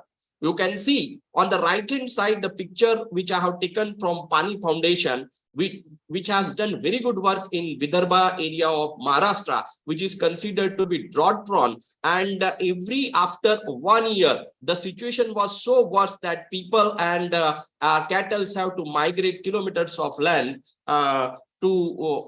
as there is no water available in those regions. Because of the efforts of Pani Foundation and involvement of the local people, they have almost changed the water stress area, drought prone area into lush green area by now. When we talk of artificial recharge, what are the techniques by which the recharging can be done? There are direct surface techniques and direct subsurface techniques. The direct techniques include spudding, basins or percolation tanks, stream augmentation, ditch and furrow systems, over irrigation. While the direct subsurface techniques, injection valves, recharge pits, duct wells, borehole, and natural openings. Combination of both surface and subsurface is also possible, like basin or percolation tank with pit shaft or wells, or indirect techniques, that is induced recharge from surface water source and aquifer modification. This is the planning of artificial recharge project, wherein you can see that how on a surface, how the waters or surface water can be diverted to recharge the aquifers. When we want to do artificial recharge, the first and foremost important thing is identification of area. So which areas where the artificial recharge of groundwater is normally to be taken up are the areas where groundwater levels are declining on regular basis. Recently, I read the report of Bangalore city, and I was shocked to know that the groundwater is available more than 140 meters below that of the groundwater surface. Same is the situation of number of cities, small towns across the city. Areas where substantial amount of aquifer has already been desaturated. Areas where availability of groundwater is inadequate in lean months, and areas where salinity ingress is taking place. What are the scientific inputs required before taking up of the artificial recharge? We should know we should carry out hydrometeorological studies, hydrological studies, soil infiltration studies, hydrogeological studies, geophysical studies, chemical quality of source water, and about the suspended water. When one by one, if we will see what does it mean by hydrometeorological studies, these studies specifically undertakes the rainfall pattern, evaporation losses, and climatological factors. These can bring out the extent of evaporation losses in post-monsoon period, which would be helpful in designing the storage of particular capacity with a view to have minimum evaporation losses. When I am presenting on this site, probably one will feel that how it's very common that hydrometeorological parameters be considered for before deciding of the taking up the method of artificial recharge. Some 1 year back, I have been contacted by IIT Jodhpur, wherein they wanted to go for artificial recharge. And when I asked for the data of the artificial recharge, for carrying out the artificial recharge, I have come across that the rainfall is very less. Not only that, the rainfall is just only for a few days or few months in during the monsoon season. And third, the IIT Jodhpur, they have rock below 1 feet depth. So any measure which I will suggest, that is the third thing. And fourth thing, that rest of the time period of the year, there is the temperature remains so high that there will be a considerable losses out of the any recharging structure. Or if I propose artificial pond, recharge pond, then for that pond, I have to make the depth more and surface area less, so that I can keep the reservoir, that is the evaporation losses less. But at the same time, the geography is such that which is having hard rock. So cost of construction of a pond, that will be too high. And if I am going for a deeper pond, then only I can serve the purpose of what you can say storing water for few days, right, in that specific area. So these examples gives you why the hydrometeorological studies are important, with that of what we can say, the data of rainfall intensity, number of rainy days, help in deciding the capacity and design of the artificial structures. Hydrological studies, which includes in situ precipitation of the watershed, surface supplies from large reservoirs, surface supplies through transmargins, and treated municipal and industrial wastewaters. Hydrological studies also include the quantity that may be diverted, the time for which the source water will be available, and the quality of source water, and the pre-treatment required for the source water, conveyance system required to bring the water to the recharge site. The soil infiltration, very important study, which will decide that how much amount of water will be recharged into the ground. There is a maximum rate at which water can enter soil at a particular point under a given set of conditions. This rate is called that of the infiltration capacity. The porosity determines the storage capacity and also affects resistance to the flow. Thus, infiltration tends to increase with that of the porosity. Hence, the soil infiltration studies are required to be carried out before selecting any method of artificial recharge.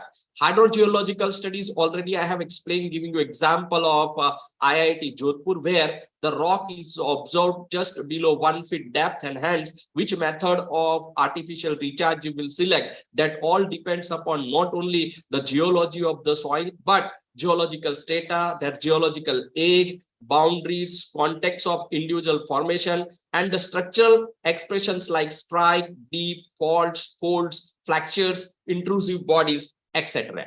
The hydrogeological studies, the map providing information on regional hydrological rock units, their groundwater potential and general pattern of groundwater flow and chemical quality of water in different aquifers are necessary. Satellite imagery maps provides useful data on geomorphic units and lineaments which govern the occurrence and movement of that of the groundwater. Geophysical studies, this is one of the most important study you need to carry out for the area where the recharging is proposed. That main purpose of applying geophysical methods for the selection of appropriate site for artificial recharge studies. Not only that, but the subsurface up to what depth you can recharge the water, that you can able to find it out for particular area using geophysical studies. The application of geophysical method is to bring out a comparative picture of the subsurface structure and litho environments. The chemical quality of source water, it's very difficult to treat the groundwater once it get contaminated or polluted, and hence one should be very careful when they are doing recharging of groundwater, that the source water quality that is required to be absolutely pure, which can be recharged. The suspended matter may clog the soil in two different ways, that the suspended solids and clogging problems. A major requirement for waters that are to be used in recharge product is that they should be silt-free. Silt settles in stagnant water with velocities which do not exceed 0.1 meter per hour. To obtain silt clear water, addition of flocculants and frequently agitation of the water must be restored too. Clogging by biological activities depends upon the mineralogical and organic composition of the water and basin floor, and upon the grain size and permeability of the flood. The periodical removal of the mud cake and dicing or scrapping of the surface layer, that will help in keeping the recharge rate appropriate for the recharging purpose. Whatever I discussed till now, there are two questions on this. I do not know the participant can answer it or not. What is the expected percentage increase of global water demand by 2050? Sir, is it possible that the participant can reply? Hello? Hello? The participants are there in the Online? attendee mode. Acha, but online or they are offline? No, they are online. Okay, Only okay. Then chat box they can use and answer box this can question. Yeah, I hope chat box is active for the participants. yeah. Okay, okay. So what is the expected percentage increase of global water demand by 2050? Participants can type in chat box. The answer is 20 to 30%. The next question is, how is the suspended matter which clogs the recharge medium be eliminated or removed? This I give you 1 minute so that they can type in chat box. The answer is they can use the filters. So what can be done? What is the easiest way to do recharge? So rainwater harvesting is the simple process used to conserve rainwater by collecting, storing, conveying, and purifying for later use. Rainwater harvesting is one of the simplest and oldest method of self-supply of water for households, residential, and household scale projects, usually financed by the users. This is a sketch of rainwater harvesting. You can say that roof water can be recharged. This roof water that can be taken either into the storage tank the storage tank may be converted from that. It can be taken into main tank, or it can be taken to what you can say the groundwater. There is another picture which explains the very simple rainwater harvesting system over a house. You have a collection area, that is roof, which is connected with the gutter. That gutter carries the pipe. That pipe carries the water either on a surface storage tank, or it can take to the underground pit. From that, it can be diverted to nearby open well or into the ground. So what are the advantages of rainwater harvesting system? It less cost, reducing water bill, decrease demand of water, reduces need of imported water, promotes both water and energy conservations, improves the quality and quantity of water, does not require filtration system for landscape irrigation. This technology is relatively simple, easy to install and operate. The disadvantage is that it requires regular maintenance. It requires some technical skills. Limited and no rainfall can limit the supply of rainwater. There are two conditions in which the rainwater harvesting cannot be done. That one is that the rainfall is very less. Second is that the water table is very high. If it is not suitable correctly, it may attract mosquitoes. One of the significant drawback of the rainwater harvesting is the storage limit. You cannot store the, or you can store the water up to certain limit, but you cannot store 100% rainwater because of the storage limitations. When we talk of methods of rainwater harvesting, it can be rooftop rainwater harvesting, which is known as RRWS. It can be a campus rainwater harvesting, stormwater harvesting, defunct bore well recharge, defunct quarry mines water usage, restoration and rejuvenation of water bodies, grey water recycling, reduce and reuse. The rooftop water harvesting, when we talk about, this is the picture which shows about the rooftop rainwater harvesting. And the participants, this is the gift from me to you. Any one of you can design the rainwater harvesting system, rooftop rainwater harvesting system, after attending this particular presentation.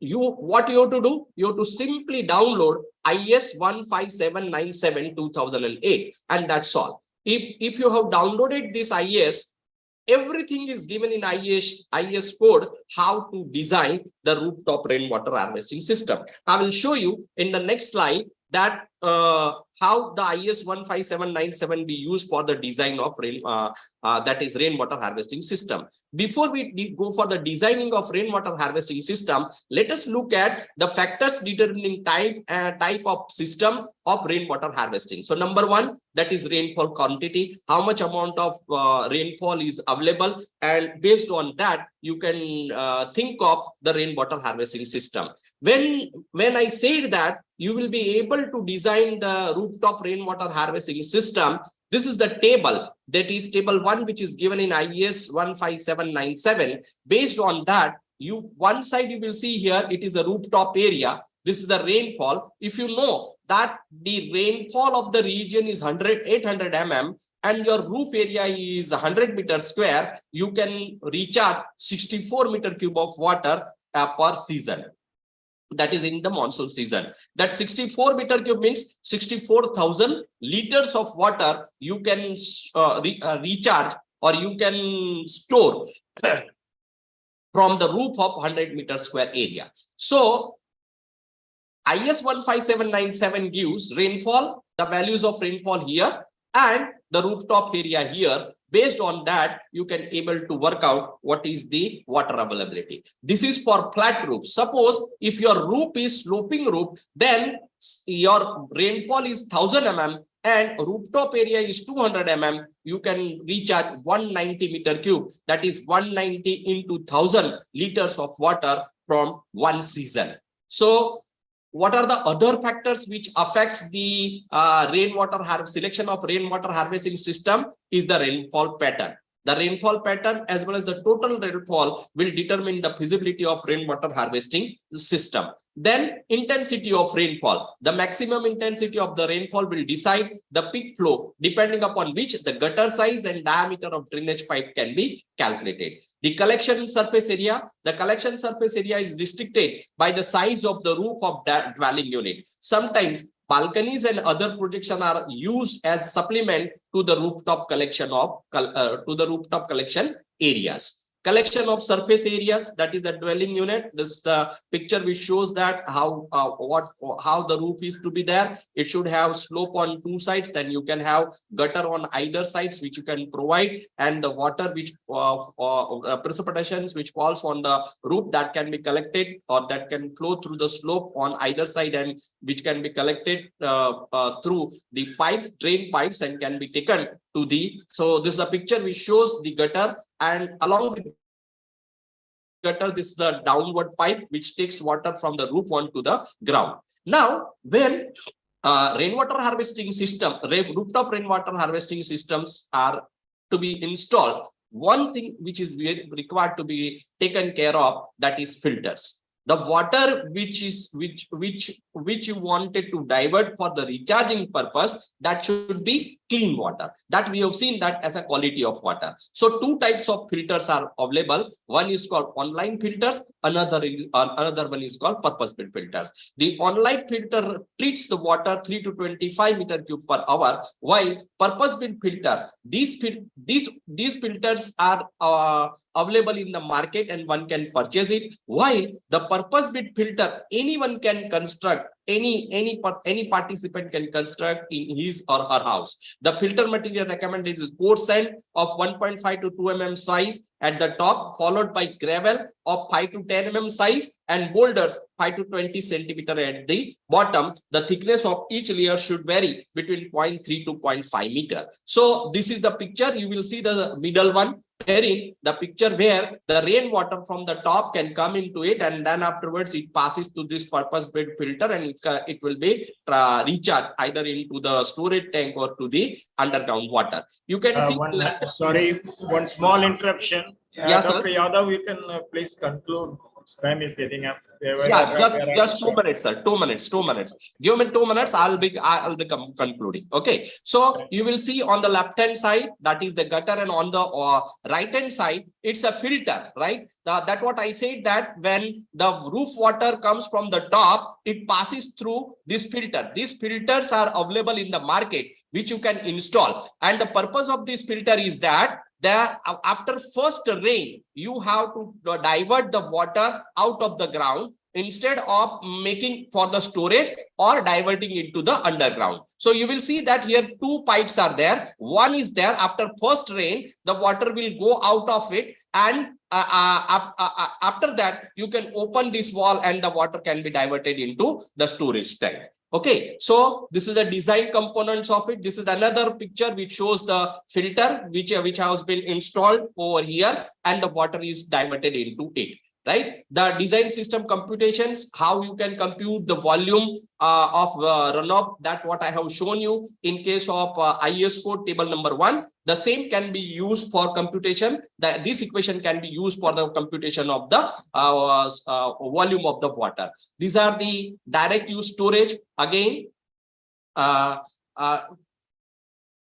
questions I have that I am skipping: the general design features and the maintenance requirement, that I am not showing. But what's happening over the globe, that just I wanted to show you, that for rainwater harvesting below the highways, they are constructing such type of tanks which can be used for the purpose of the storage of water. This is the picture which are from SVNID campus. We have 22 recharge wells inside the campus. You can see the left hand side picture is the rooftop from which the pipe is carried, and then afterwards it is diverted into the recharge pit which recharges the underground water. These are the another picture of the recharge wells which are inside the SVNID campus.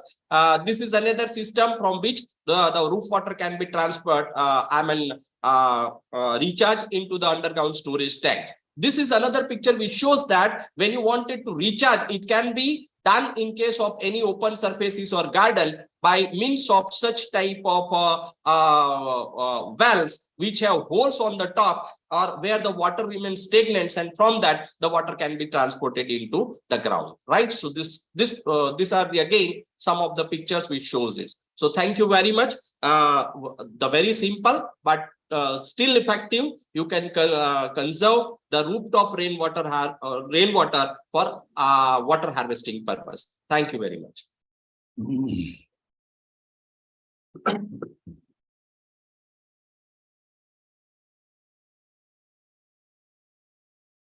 Sir, can I ask one question? Yeah, please. Good morning, sir. Good morning. I'm Sudhanshu Dubey. Sir, we are planning the rainwater harvesting in our SVV campus. So, these surface characteristics are the soil characteristics. Basically, the muram is there, sir, and slope is towards our university, and the aquifer is existing at 40 to 60 feet and 90 to 130 feet. We are planning for the roof water harvesting as well as surface runoff water harvesting.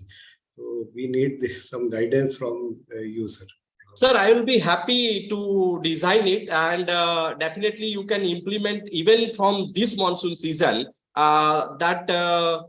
Basically the rooftop rainwater harvesting, as you were saying, that 40 to 60 feet is the depth of your aquifer, and some places you said it is a 90 feet. If you are ready to have a bore which discharge the rooftop water into the aquifer, you can do it directly. And secondly, for surface water, what I propose, if you have some area, you can go for pond, artificial recharge pond, where you can store the surface water also. Otherwise, to start with, you select any one building which have a more roof area, and for that roof area, you can go for the bore. Even, sir, I asked the second question, if you have some abandoned bores or open well in your campus, you can use those wells also for transferring the rooftop water into the ground, which will cost minimum. Yes, we are having one well, sir, big size well. That's good, sir. Then you can transfer the water into that well also, sir. Yes, sir. So that can be used for the purpose of surface water. The surface water, it is possible that surface water you can use to divert it to the open well which you have in the campus. And from rooftop, you can divert the water. If you have a pumping bores near your these buildings, then you can transfer the roof water into that pumping well also. Without going for the construction of new bore, you can transfer your roof water into those bore wells also, which are pumping water either for the hostel building or for the administrative building. And we are doing that in SVNID campus. We have diverted our roof water into the existing bore wells, which pump water for hostel buildings. Yes, we will take the guidance from you, sir, in future. Thank you, sir. Thank you very much. Thank you. Any participant have any question? Okay. So thank you, sir, for sharing your great knowledge with us. Now I would request session co-chair, Dr. Uttam Sharma, for concluding remarks. Thank you, Shivam, sir. We are at the preliminary session second of Praygyata 2023, a national conference on sustainable infrastructure, challenges and opportunity. And the theme of this particular session was community transformation through sustainable environment and water resources management. It was a pleasure to listen to all the respected speakers, and all the talks were in line with the theme of the session in the conference. The first speaker of this session was Dr. M.B. Reddy, Senior Scientist, New Graphite World, Canada. His topic of deliberation was advances on materials for transport technology and sustainability. This is the most trusted area of nowadays, and he talked about the energy storage devices and their importance, and what are the applications of nanotechnology and nanomaterials. He also talk about the nano graphite and graphenes, and about the lithium-ion batteries and what are the advances material that are going to be used in the autonomous vehicles, that is AV. Our respected second speaker of this session is Dr. G. Janardhan, Professor NITTR Chennai. His deliberation was on ecological restoration of lakes. He explained in details about the reason for degradation of lake, how the ecological restoration can be done, what are our policies, and he explained in such a nice way about with an example of case study of a lake nearby Chennai and the constructed wetland about that lake also. Our third respected speakers of this session is Dr. S.M. Yadav, Professor, NIT Surat. His topic is rainwater harvesting, a sustainable approach for water resources management. And he has discussed about that Indore Bawdi case with some photographs and references. He was much more aware about this case, and he talked about the civil engineering point of view about that case also. And let me inform you that the Indore Municipal Commissioner is transferred through Indore to some other places because of this case also. He also talked about the water level condition in Madhya Pradesh and what will be the situation of the water resources in the year 2050. So to overcome this thing, he all talked about the artificial recharging and geological studies. And water deficiency problem can be solved by different ways. One of the ways what he had talked about the rainwater harvesting. He gave the insights of advantages and disadvantages of rainwater harvesting. And in details, he talked about the rooftop harvesting system. So in all, the session was very fruitful for all the participants, delegates, and research scholars. And I'm thankful to all the respected three of the resource person of this session for sparing their valuable time and giving valuable inputs. Thank you very much. Thank you, sir, for concluding remarks. With the permission of session chair, can we close the session? Thank you, sir. Thank you, sir. I am leaving the session. Thank you. Thank you, sir. Thank you, sir. Thank you, sir. Thank you very much. Thank you.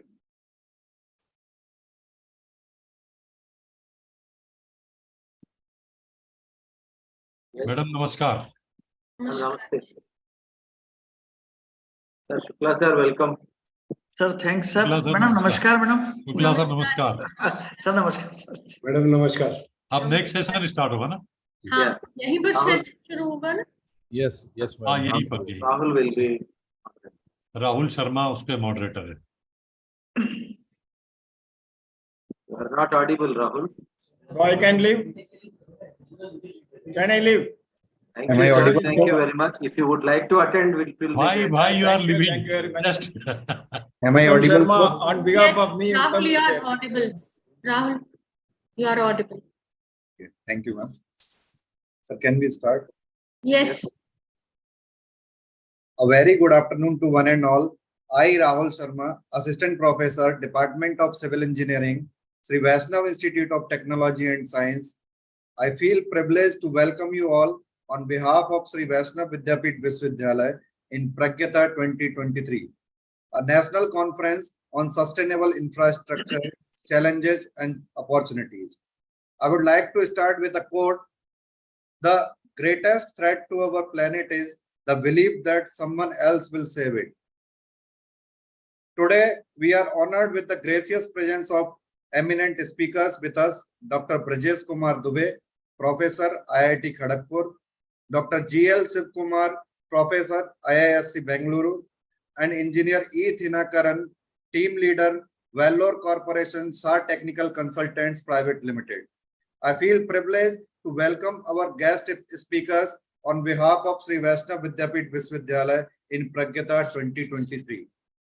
We are also honored with the gracious presence of today's session chair, Dr. Santosh Dhar, Rector and Dean, Faculty of Doctoral Studies and Research, SBB Indore. Dr. Dhar has been engaged in teaching, research, corporate training, and consultancy for the last 42 years. She has widely published her work and has more than 394 publications to her credit and many more achievements. We are also honored with the gracious presence of session co-chair, Dr. Ashutosh Shukla, Professor, Sri Vaishnav Institute of Forensic Science, SBB Indore. Dr. Shukla is having a long experience of teaching, learning in the field of chemistry and is associated with Vaishnav Group since 25 years. He has published research work in reputed peer-reviewed journals and having many more achievements. Now, I would like to request today's session chair, Dr. Santosh Dhar, Rector and Dean, Faculty of Doctoral Studies and Research, to give the opening remarks. Please, ma'am.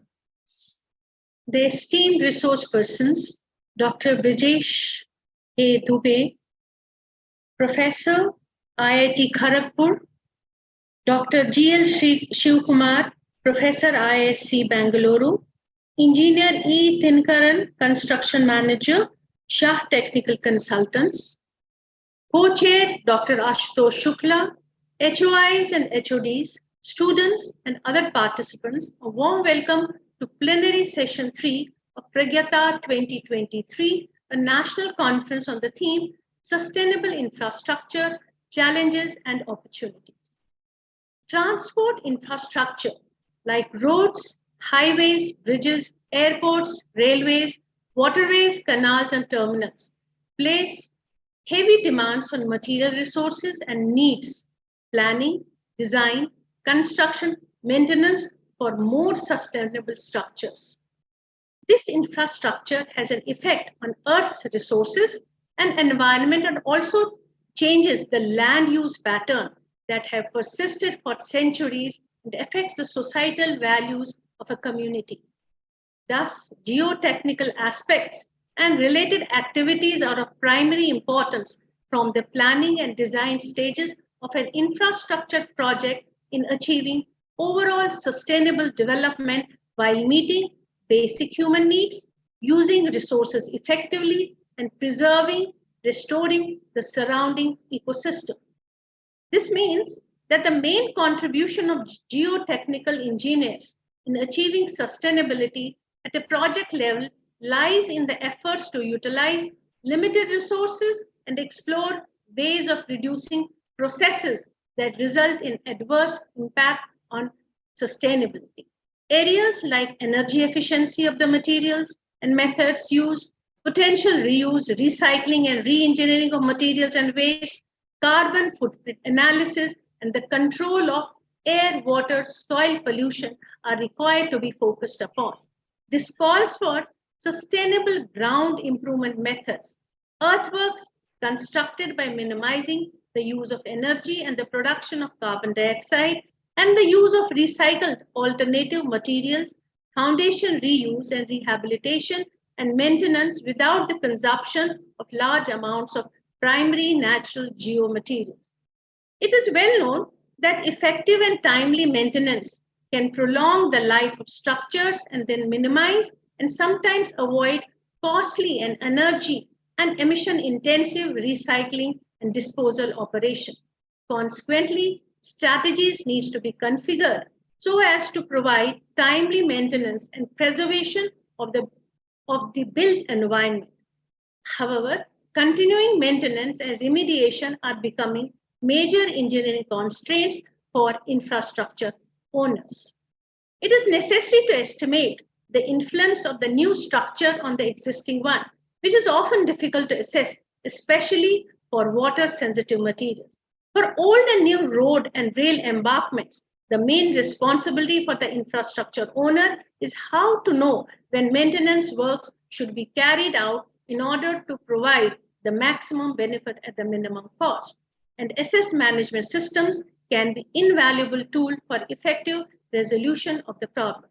Nevertheless, whatever the problem is, the principles of sustainability should always be applied, ensuring that design and construction options are compared and evaluated in terms of energy efficiency, carbon emissions, cost, and societal benefits. Our resource persons today will share with us how the innovative approaches and the best practices can be used for sustainability. Sustainable mindset can be ensured through only proactive methods. Thank you, and over to Rahul.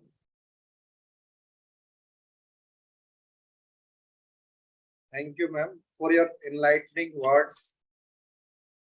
Now I feel privileged to introduce our first speaker, Dr. Brajesh Kumar Dubey. Dr. Brajesh Kumar Dubey is presently Professor Environmental Engineering and Management, Chair, School of Water Resources, and the Principal Investigator of Sustainable Engineering and Circular Economy at Research Laboratory in the Department of Civil Engineering, IIT Kharagpur.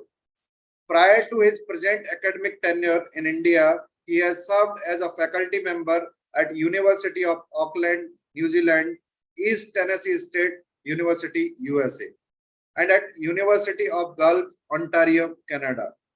Dr. Dubey has over 17 years of socially focused applied research experience within the broad fields of environmental, sustainable, resilient systems, and circular economy approaches, addressing the nexus among sustainability, resiliency, infrastructure, waste energy, health, and the environment, including advocating the need of science-based policy.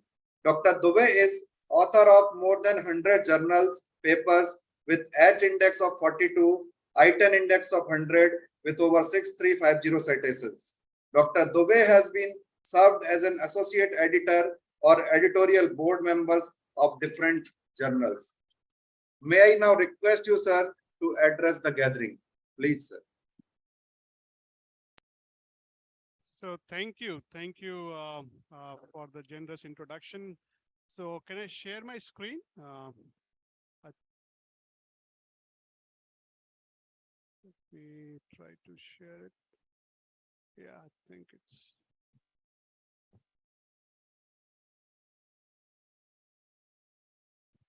Just a second.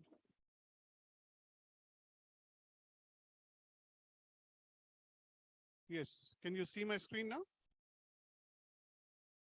Yes.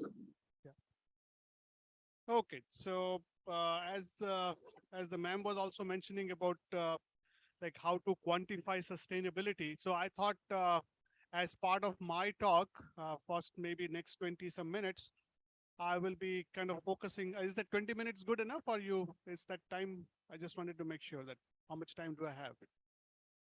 Yes, so 20 minutes is your session and 5 minutes per question. Okay, thank you.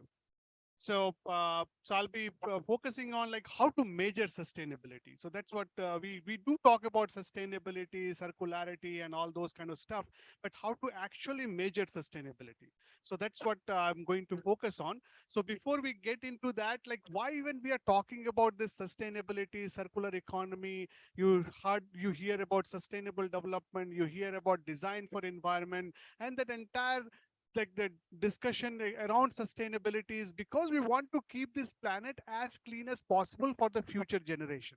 That's the bottom line. If you like one thing, if you want to take out of it is that we have to keep this planet, we have to keep this Mother Earth as clean as possible for our future generation so that they can also enjoy the same benefit, they can have similar lifestyle or even better lifestyle than what we have in terms of getting benefits from this or resources from this Mother Earth. So if you think about Mother Earth, we are talking about keeping this Earth as clean as possible. So if you look at the age of the Earth, the research is suggesting that Earth is around 4.6 billion years old. Some newer research says that it may be even older than that, but let's just stick with 4.6 billion years. And if you take this 4.6 billion years and put it on a 24-hour scale, 1 second is 52,000 years. 1 second actually becomes 52,000 years. 24 hours scale we can easily relate to. There are 24 hours in a day. So 4.6 billion years put on a 24-hour scale, we get 1 second as 52,000 years. So in this particular scale, if you look at a lot of things that happened, but I will just focus over here when humans have arrived on this planet. Humans, the modern humans as you and we exist today, is that we have come to this planet at 23, 59, 56 hours. That means only 4 seconds. In 4 seconds, which is almost 200,000 years, in 4 seconds, we have used up so much of resources, we have created so much of waste so that our water is polluted, air is polluted, soil is polluted. And we are consuming at an alarming rate. Our consumption is so high. This is a concept of Earth Overshoot Day. You may have seen it in the newspapers because every year we started seeing this in the news, especially for the last few years. It does get reported in even in leading India's newspaper too. So what it says that how much extra resource we are consuming every day with respect to what every year with respect to what the Mother Earth is providing us on an annual basis. Say, I give you an example. Say if somebody is making 24 lakhs a year, 24 lakhs a year, and then that gentleman uses up all the 24 lakhs by July 28th, as we have done in the last year for the Earth's resources. So what will happen? August, September, October, November, December, he has to take money out of his retirement account, maybe some other savings for the children's education, or some stuff that he wants for future. He is taking out money from that. If he does it for 1 year, he can still probably make it work. But if he does it year after year after year, and if he does it more and more, as you can see, the red bar is increasing and increasing, what will happen? There will be a financially bankruptcy. So right now we are actually having a resource bankruptcy. We are on the path of resource bankruptcy on this particular planet. And that's the reason why even you are having this conference, isn't it? To talk about how to reverse it, how to make it better, how to go more sustainable. And that's right now, based on consumption we need 1.75 Earth. That's a global number. In India, of course, our consumption per capita is much less as compared to the many developed countries. But since our population is so high, our number is also quite high. It actually adds up to quite high number.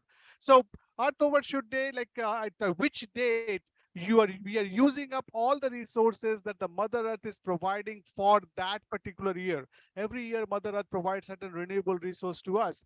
And last year, the date was July 28th. And the year before was also something like that. During lockdown, it increased to around August 20th. But again, we went down to July. And this is it's a kind of if we keep on having business as usual, it may in few years from now it may go into June, and then we will be in a very bad shape in terms of environment. So that's the reason why the UN development, UN agencies came together, and the world and all the countries around the world have come together and working on this sustainable development goal. It's a sense of the sustainable development goal is that we have to, of course, uh, get jobs to all the to the people. We have to put food on the plate, no hunger, zero poverty, no poverty, better education, but keeping the environment in mind. That's the reason why the sustainable is there. So then when we say sustainable, what it is, what actually is sustainable? Many people get it confused with durable. Durable is actually not sustainable. Durable is something different. Sustainability is you are looking at three pillars: environment, economy, and society. So something which is good for environment, good for society, and good for economy. All three together. That this small here, as you can see on the screen, I'm using that laser. That sustainable is this particular area. Anything which is good for environment and society is what is bearable. Good for environment and economy, viable. Good for a society and economy, equitable. But when bearable, viable, and equitable, all three are possible, that is sustainable. And which is taking care of the material use, biodiversity, better energy, like lesser carbon footprint. Same thing, good for the economy and good for society, good jobs, like better opportunities for people, better livelihood for people. And that's the whole concept of this sustainability is all about. So in terms of other concept which you hear a lot these days is the concept of circular economy. Circular economy, what it says that rather than having make waste linear model, right now what we have a linear model. We produce the waste, we produce different products, we go to mines, get the material, produce different products, we use the product, and then we just throw away. So that's your linear economy. But if we really want to have a sustainable society, so like have a sustainable development, we cannot do that. We have to reduce the amount of waste that is being produced. In fact, we have to go towards zero waste. Move towards zero waste. So how that will happen? That will happen when we take whatever is the product is made at the end of its life, collect it, bring it back into the economy in terms of recycling, resource recovery, and so on and so forth. So that's what circular economy is: redefine growth, focusing on positive society-wide benefit, and actually the focus is on decouple economic activity from the consumption of finite resources. And these things are already happening. It's not a concept only. There are a lot of things are already happening in this particular sector, especially if you look at the Western European countries example. Of course, some examples are there in India too. So, and the concept here is, what if the waste and pollutions are never created at the first place?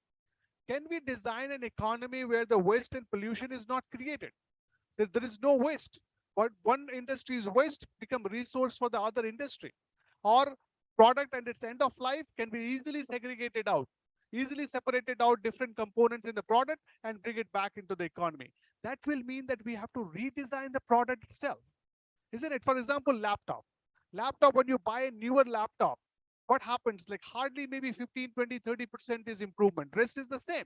But still you are forced to buy the entire laptop anew. Can we come up with a modular design where only those modules which got improvement gets replaced, and then the rest of the laptop stays the same?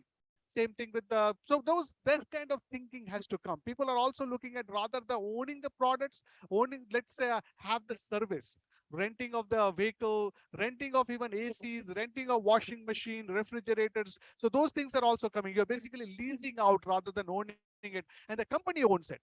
So at the end of its life, the company takes it back, and then they, because they will be able to do the resource recovery in a much better way. That's where the EPR concept, extended producer responsibility, all those things are coming in into the picture. So this circular economy, where the world is moving right now, the world economy, in from 10 years or 15 years down the line, you will see more and more talk about that, including in India. Our Prime Minister during the last Independence Day speech, almost 4 or 5 minutes, he just talked about circular economy, that why it is important and how it needs to be brought in. So there is a lot of push. Niti Aayog is also having a lot of groups, a lot of working groups, advisory groups on circular economy. I end up I do serve on few of those groups. We're working on how to make it really happen on the ground. So that's what, see, talking about it is great, but how to really make it happen at a ground level, how to help industry to go to adopt the circular economy principle, that's very, very important. If you are interested in the circular economy concept, this is the best place to go. Ellen MacArthur Foundation. Some of you must be aware of that. Ellen MacArthur Foundation has a wonderful information in this particular area, and you should definitely go and look it up. And this is where you can see lots of circles. These are the biological system, these are the man-made system, and then essentially the goal is here to not produce waste. Why? Because if you look at the projected future resource use in India, we need a lot of biomass, we need a lot of metal, non-metal minerals, fossil fuels and metals in the country for our prosperity, to make our GDP go up, to have housing for all, build all those infrastructure that we need to build. So how it will be possible?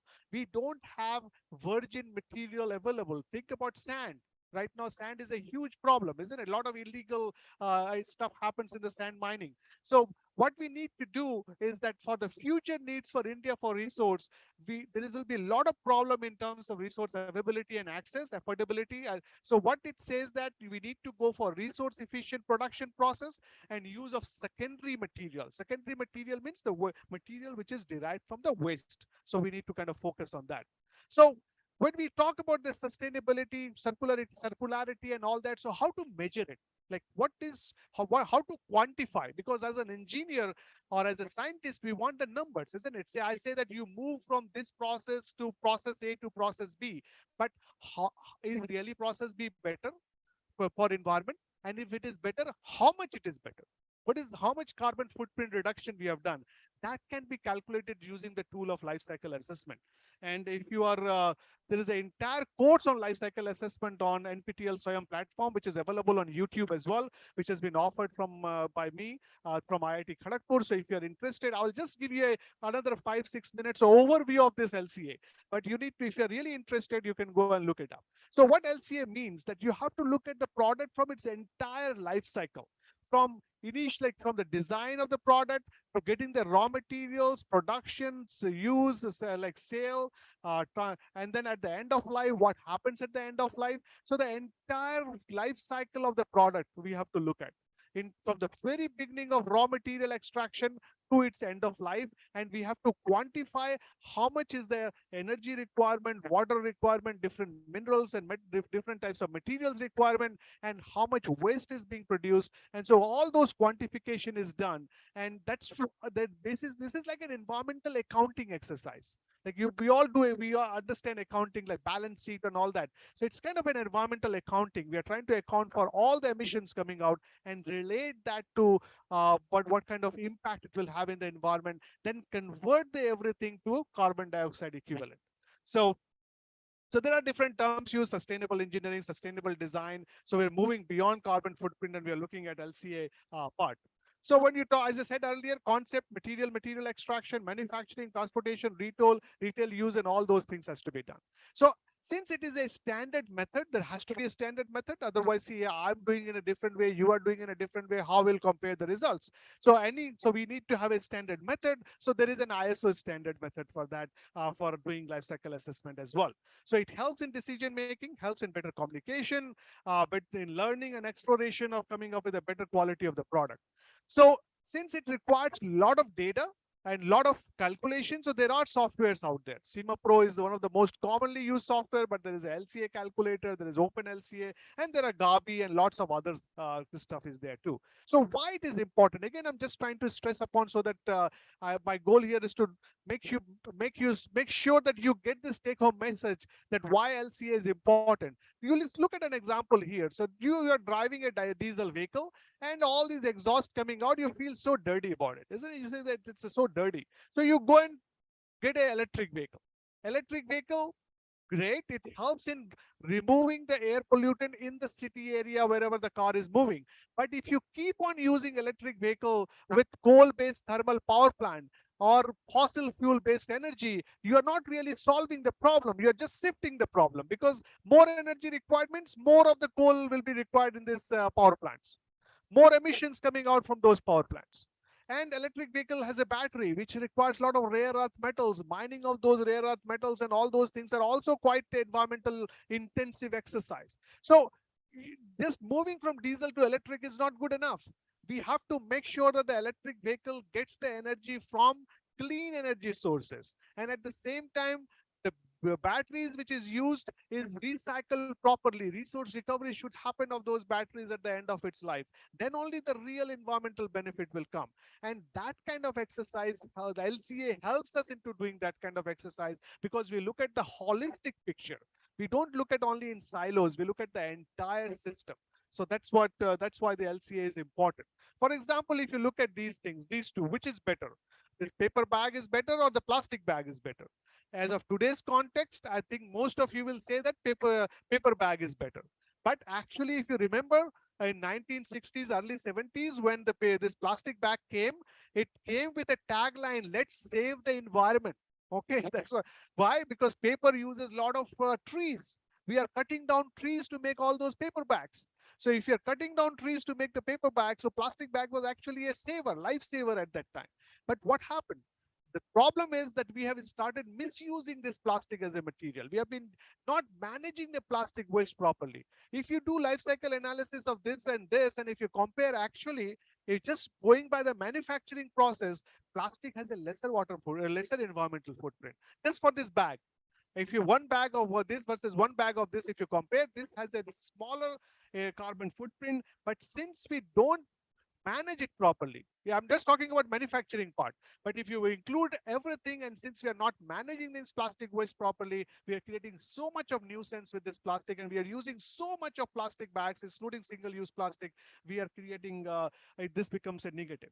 So if you have a proper plastic waste management system, in fact, plastic is actually not that bad as it is coming out to be, because we are actually not managing plastic waste properly. But that doesn't mean I'm saying that keep on using single-use plastic. No.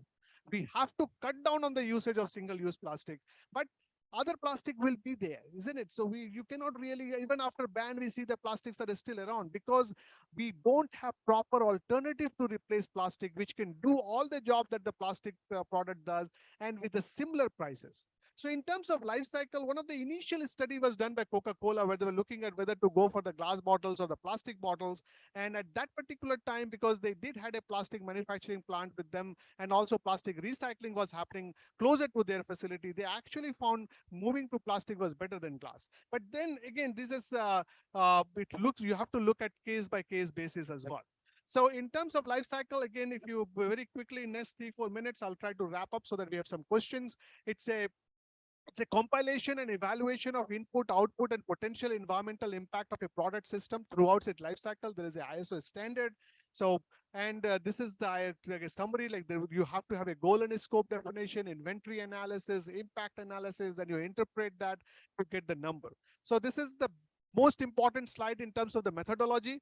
Do you look at the raw material acquisition, material processing, manufacture, use and service, retire economy, and then treatment and disposal. You have material and energy input to all these, and also the waste coming out. So we try to quantify all these stuff and then put it in terms of your in terms of the different impact categories. LCA, as I said, Coca-Cola was the first. Then a lot of things had happened. For the interest of time, I'll just skip that part. But a lot of initiative has happened over the last 3-4 decades and in this particular sector. So these are the 4 major steps: goal and scope, inventory, assessment, interpretation. I'll go through that. Say with an example, say if you have to compare 2 writing utensils for classroom use, wooden pencil or mechanical pencil, you come up with a process flow diagram, and the entire process flow diagram, what are the materials are required. Then same thing for the other one. In terms of the mechanical pencil, you have to come up with a process flow diagram, and then you have to come up with what is the function, because you cannot compare one mechanical pencil versus one regular pencil, because it's not a fair comparison. Mechanical pencil will last for a longer period of time. So we assign a certain function to that. Function could be 100 pages of writing, could be 1,000 pages of writing, 1 semester of writing, using this versus that.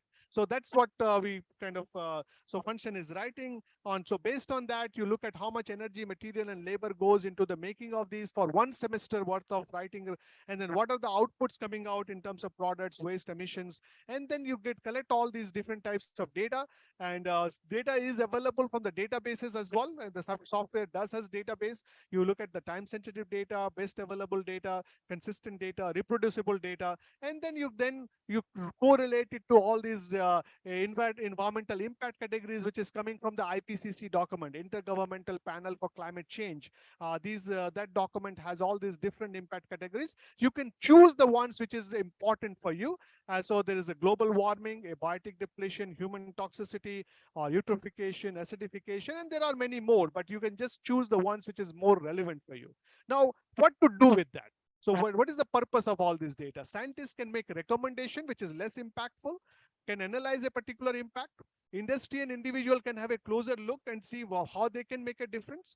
And these are kind of applied. So there are applications, for example, here in this particular project, we were looking at in a certain waste management system, they were producing compost. Compost, when it becomes anaerobic, it starts smelly. So how to make sure that the odor is removed? So what are the different technologies? So we compared in terms of its technological and life cycle assessment. So these are the different systems. So what is the environmental impact? Environmental impact is very, very important, but at the same time, you need to look at the cost and systems operation too. So you can look at all these different factors and come up with the one which is good for implementation for the environment as well as for the cost as well. Similarly, this is another one with the conventional hand dryer that you put down in a mall, or you go to airport. Now we have the hand dryer with hot air, or you can use roll paper towel. So which one is better? Which one is better? That also you can compare. So there are a lot of examples are there. If you go and in recent times, we have done a lot of work in a lot of studies in LCA, which is available on my Google Scholar. If you have more interest, you can have a look at those papers. And if you want to discuss, you can always contact me. No worries about that. And this is what we are working on right now in our lab. We are trying to focus a lot on kitchen waste and food waste. And as you can see, lots of circles here, just to try to do lots of resource recovery and the value-added products from agricultural waste and food waste and other things. So I think I'm running out of time. So this was just one example where we try to produce a product which could be used for different applications, including for energy storage device. And in fact, it can become a part of your cell phone batteries as well. So which was in the news too. So let's stop here. So thank you. And I think I had to run through a little bit, but I hope it was useful. And if there is any question, I'll be more than happy to take.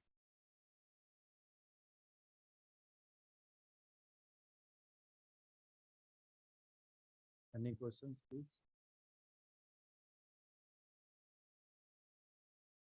Okay. Thank you, sir, for sharing your great knowledge with us. Now, I feel privileged to introduce our second speaker, Engineer E. Thinakaran. Engineer E. Thinakaran is currently working as a team leader cum construction manager expert K1 in Shah Technical Consultants Private Limited. He has worked for more than 12 top-level companies related to sewerage and its infrastructure. He has worked as a team leader in sewerage in Anchor Ceramic Corporation Limited and Sekhar Deepak Constructions Limited. He has also worked in national and international level funded projects like IBRD funded, IEEE Foundation, USA funded, ADB funded, and many more. He has recently completed his PhD in civil engineering from Karunya University of Coimbatore and MS Research in Civil Engineering from Indian Institute of Technology, Mumbai. Engineer Thinakaran has worked as a reviewer for journals like Water Environment Research, International Journal of Environmental Research, Indian Journal of Science and Technology, Environmental Science and Pollution Research, Springer Journal. May I now request you, sir, to address the gathering, please. Please, sir. Thank you. Thank you very much, sir. Let me share my.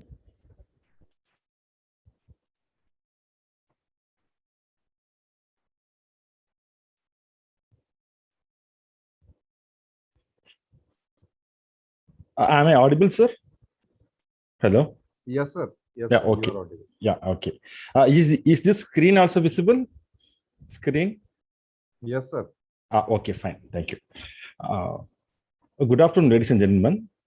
Now, let's see about some practical projects, how it has been implemented, and what are the funding methodologies, and how this can be implemented in practical point. This presentation is totally practical point of view, implementation of UGSS in Vellore Corporation. Actually, I am a team leader for Vellore Corporation. Actually, here you can see. First, let me say about these things. I mean, these things has to be known to all our future generation. See, this is one of the good opportunities, like consultants working as a consultant for corporations. See, in every corporation, for any project, if it exceeds more than 100 crores, government will be making one consultant. For doing the implementation of the project. So this project is around 350 crores for one contractor, and around 370 crores for another contractor. That is L&T and also Subaya. I mean, L&T is one of the prominent leader in this UGSS. I'm looking over that L&T also. So now let's say about this thing. So the Vellore is one of the largest cities in the state of Tamil Nadu, located in Chennai, Bangalore National Highway. It is in the Vellore district of Southern State and is around 135 kilometers west of Chennai. And Vellore lies in the Eastern Ghats region, Palar River. And Katpadi is one of the major railway junction in Chennai-Bangalore broad gauge line running to Chennai, Bangalore, Tirupati, and New Delhi. And this existing, why I took this project UGSS is that, currently government is giving more importance to underground sewerage system. And also the name manhole is now has been removed and it has been kept as machine holes. So no man has to be involved in cleaning the night soil. Night soil, I should mention. I mean, the thing is, that is one of the major component. Suppose let us take in our house. From our house, for night soil, what we are doing, we will be, having a septic tank, and that septic tank has to rise up. And once it is completed, once it is filled, again through some other lorry truck, it has to be cleaned. And so the thing is, we are holding the disease-causing component in our home itself. So that now the government is implementing this project. So now what happens? Whatever the night soil, specifically night soil, that will be directly connected to through a house service connection. It will be connected to a manhole. That if the manhole, it will be connected to trunk sewer, and trunk sewer to LS, I mean lifting station, then to pumping station, and from the pumping station to the STP. So this I am saying to your house. So like this, each and every house will be holding one house service connection. From that house service connection, if it is a starting point, it will be going up to the STP, common STP. And from the common STP, it can be treated and it can be discharged into any natural sources. So this Vellore City Corporation is equipped with the as of now, it has been equipped with partially implemented VGSS. The sewage from the sewerage area within the corporation limits as connected through the existing.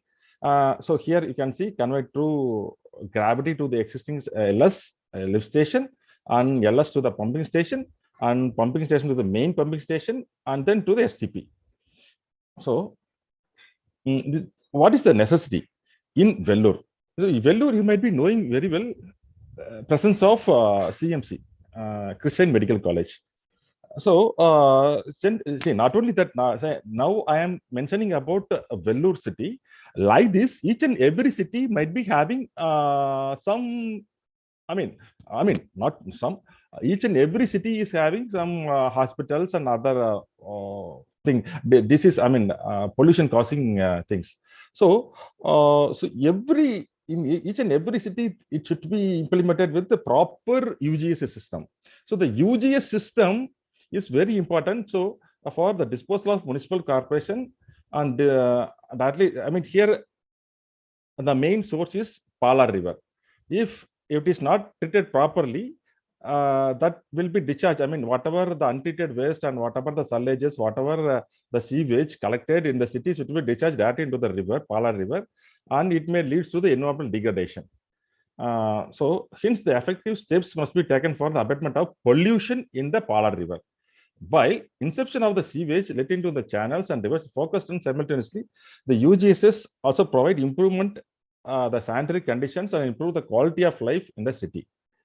So, so for this, based on the contour level, the present population and the future population growth of the city and overall sewerage master plan areas divided into number of zones. Let me show the figure, then you will come to know. So the each zone, for each zones, sewage pumping main is provided and it is centralized. And here STP is located in Virudhampattu here. Actually, let me say about the small history about it. Previously, we are having 10 MLD STP, and as of now, we are constructing 50 MLD STP. This is phase 2. In phase 1, 10 MLD, and phase 2, 50 MLD, and phase 3, there is a government proposed to have 138 MLD. And in phase 4, again, some 20 MLD, I think it's so. See, each and in every phase, so if I mean one STP means that one STP, the 50 MLD STP will cover some major portion of the city. Major portion of the sewage collected from each and every house, each and every shops, industries, everything will be collected and it will be centralized to that particular STP. So before that, let me say about the funding pattern. This is also very important for general information. Just I'm saying some parts have been deleted, but generally, see, for this project is the providing of UGSS and Vellore Corporation phase 2. This is one of the project. For this revised cost is around 379 crores. And in this, the government share will be around 50%, and government of Tamil Nadu share is a state government will get 20%, and remaining shares will be funded by Asian Development Bank (ADB) and to Tamil Nadu Urban Infrastructure and funding. So here you can see the work progress. So like this only, the sewer will be connected. So you can see the manhole. See this manholes. It starts from the higher elevation, and from the higher elevation, each and every house will be connected with the manhole, and this all manholes will be connected to a trunk main. This is one of the drawing. See here also. Here you can see while it crosses any highways. Here L&T now we are constructing one trenchless sewer. Trenchless sewer. So in this trenchless sewer, here directly, around 52 meter will be covered, covering this road. Okay, so here, let me show another figure also. We'll come to know. So these are some real-time drawings, working drawings. I am showing the working drawings of my project. So here you can see this is one of the zone. I told not 12 zones. In 12 out of 12 zones, one zone is like this, like. So this is the major drawing. See here, the whole project I have shown this. This figure is very, very important. This let me show. This figure. So you can see totally there are, see, yellow is phase 3. Phase 3 L&T is doing, and another phase is phase 2. There is another one contractor is doing, and like this some. So and see this one, this blue color is a river, Pala River. So here the major hurdles is that a river is flowing in between in between the cities, and here what we done is we have constructed one STP in one side of the river, and what we have to do is we have to connect all the houses, and all the houses will be connected with the one lifting station, and this lifting station will be connected to SPS sub pumping station. So pumping station I have given the names also. This 7, 8, 9, 7, 6 like this. These are pumping stations. So all this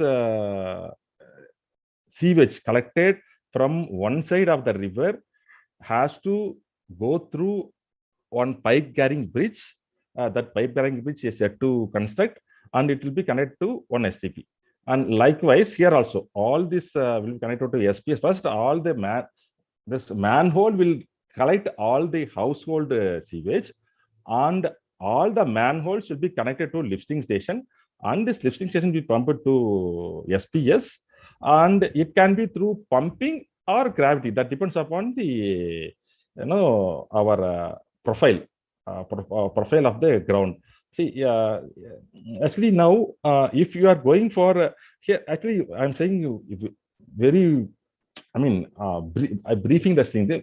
If you go deeper, see here I mentioned about the gravity line. That green color is for gravity line. You see, if you are going for gravity line, at some cases, practically, it may goes up to 3 meter to 4 meter also. See, while I am going to 3 meter, 4 meter, if my road width is very less, then what I have to do, because now I have to change it to a pumping main, and I have to put on LS. If I am putting on LS, again I have to go for maintaining things also. So major hurdles are there in implementing on the project. So what I mean to say is that here either I have to go through gravity line or pumping line, and this has to be discharged to the STP. So this is support this thing. And this I told you about the Tamil Nadu Urban Infrastructure Finance Service Limited. This TNUFSL. This is the fund manager for my project, and under above that it will be Tamil Nadu Urban Development Fund. So likewise, this will be giving funding to all the ULBs, urban local bodies in the state. Likewise, each and every state might be having, surely will be having on funding thing. So this will be funding the project. So the proposed is focusing, proposed this TN, this is Tamil Nadu Urban Flagship Investment Program. This Tamil Nadu Urban Flagship Investment Program is funded by ADB, Asian Development Bank. So this urban infrastructure process across the state improved the world-class cities. So here, 8 cities has been selected for this urban flagship investment. See, likewise, if you go to ADB website, there might be, you can see lot many funds. ADB now is concentrating more on the sanitation and water supply. Most of the funds from the Asian Development Bank, it is for this sanitation. Not only India, all whole world they are funding the project. So overall, they are very much interested in improving the quality of the life and sustainable environment. So this is about this investment. See, in this slide, you can see the sub-projects and components of the proposed Tamil Nadu Urban Flagship Investment Program.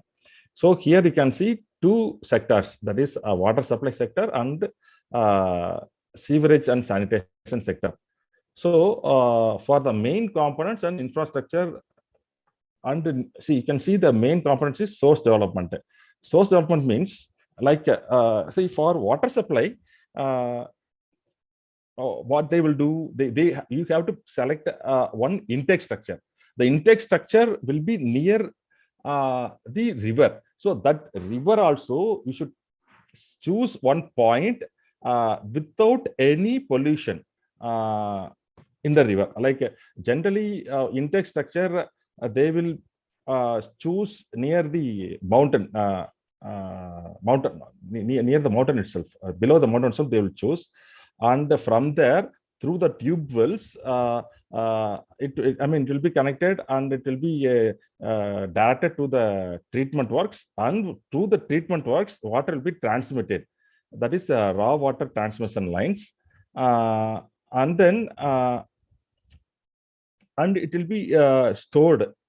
Either it can be ground level or it might be overhead tanks.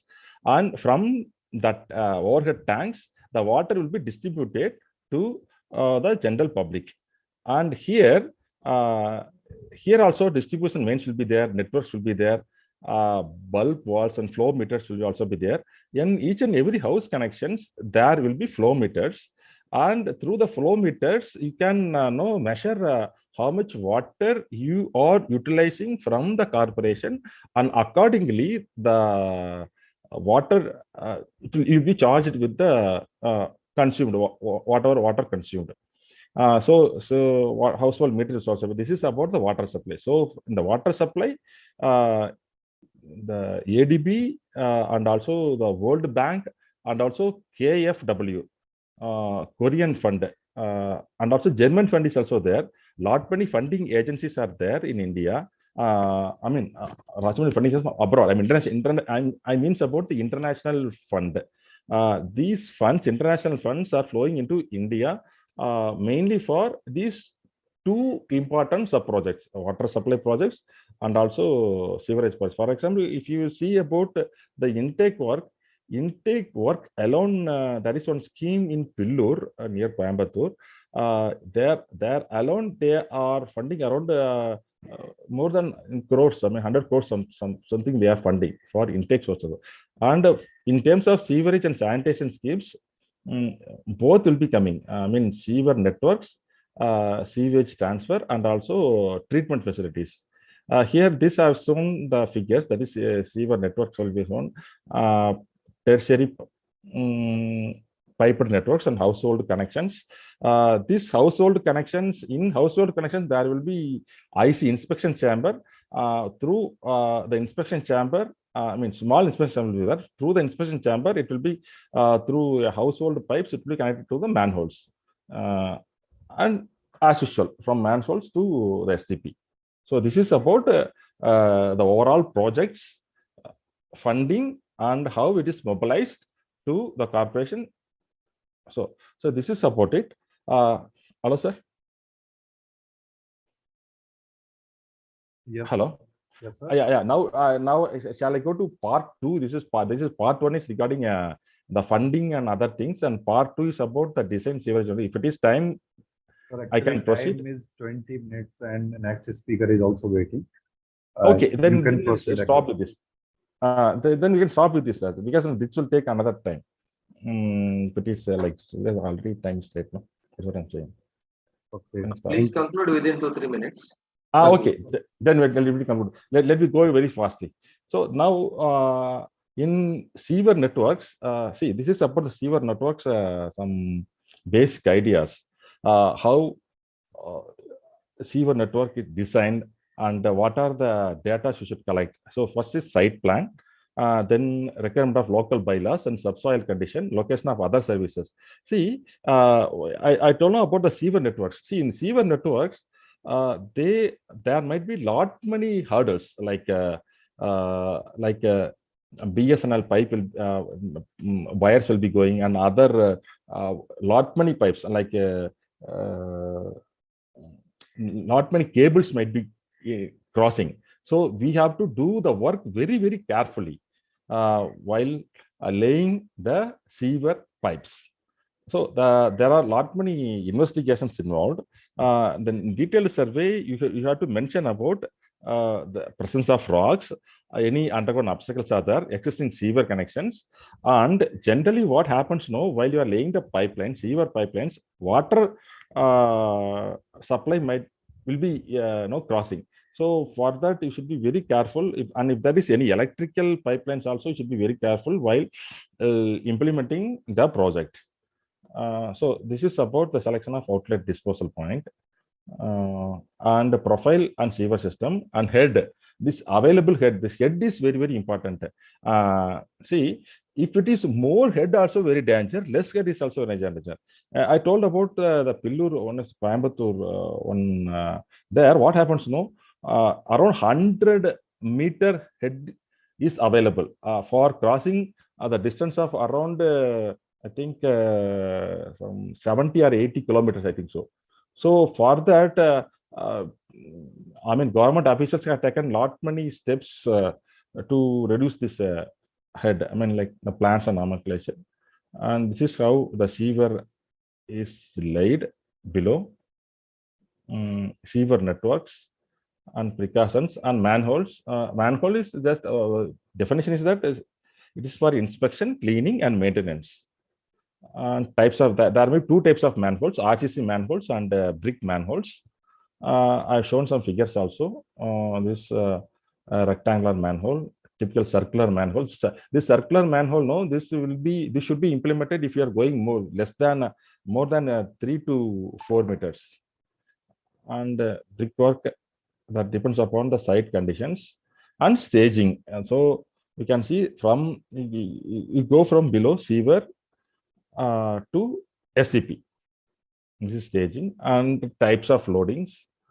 And here you can see the types of installation or circulation conditions.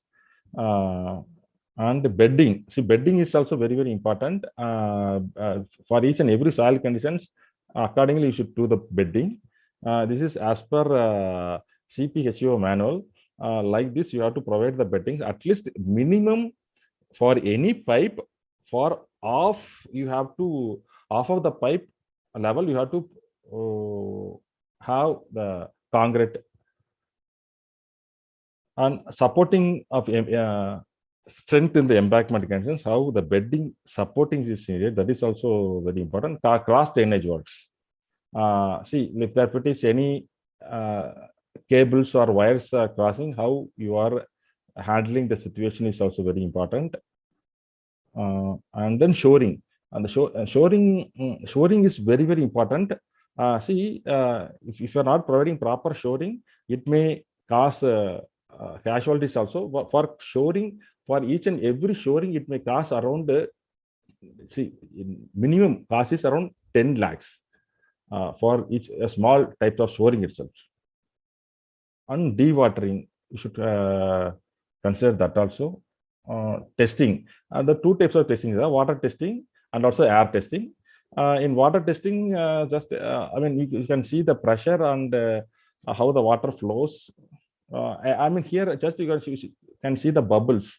If there is more bubbles, accordingly, you should again recheck the situation.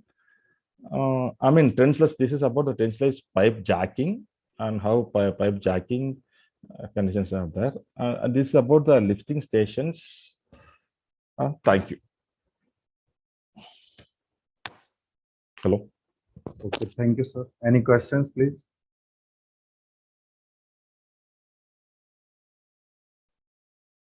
Okay, thank you, sir, for sharing your great knowledge with us. and Yes, sharing practical knowledge and challenges on sites. Yes, It sir. will be very beneficial for all of us, sir. Now I feel privileged to introduce our third speaker, Dr. G.L. Shivkumar.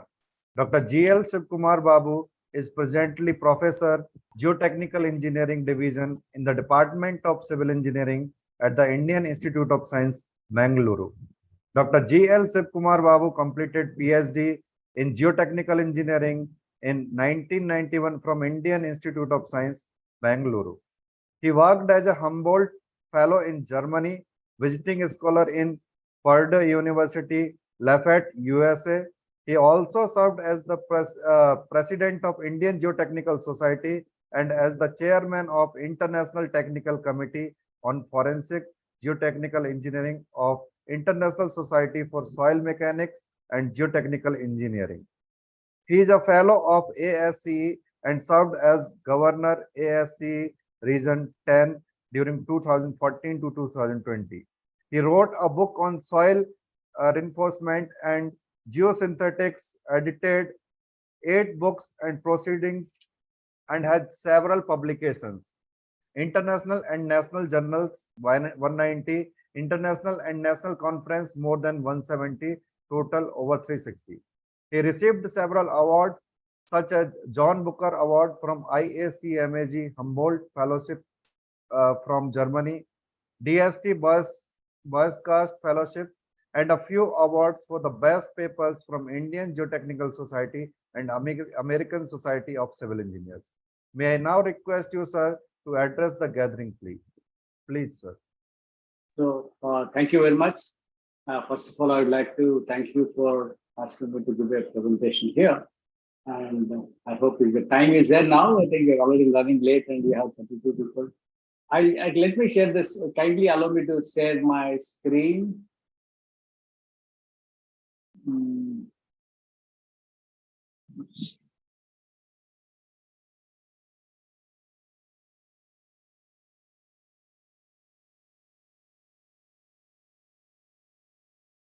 Is it visible? Your screen is visible, sir. Okay. The sustainable geotechnics, is it visible? PPT is not visible. Your screen is visible. Oh, how do you do that? Like, no, You have to open your PPT. I did that. I did only that. Okay, should I use your, I can close it again and again share it. Is it okay now? Yes, yes. Is it okay now? Yeah, it's okay. PPT is visible. Yes. Yeah, okay. Let me just, I think, quickly go through whatever I can. And first of all, we have heard about the sustainable development goals a few minutes back. Previous speaker from IIT Kharagpur spoke about it. I will be talking more about geotechnics and transportation geotechnics. I think that is a theme that we have. And there are some fixed goals like SDG goals 6, 9, 11, 13, and 17, which are more relevant to civil engineering practice, particularly in infrastructure engineering. And if you want to talk about geotechnical engineering or transportation engineering, I think these things come here. And there is a lot of seriousness among civil engineers. I think they need to really redesign their curriculum in trying to, introduce sustainable engineering in their curriculum. And of course, all engineering disciplines or even other chemistry and other people like them may have to call chemistry as green chemistry. At least a few ideas that need to come from here. I will be talking about more in terms of what it can be done in transportation infrastructure. One is, one sustainable design in terms of I think there was a discussion on designing itself as a, as a tool to introduce sustainability.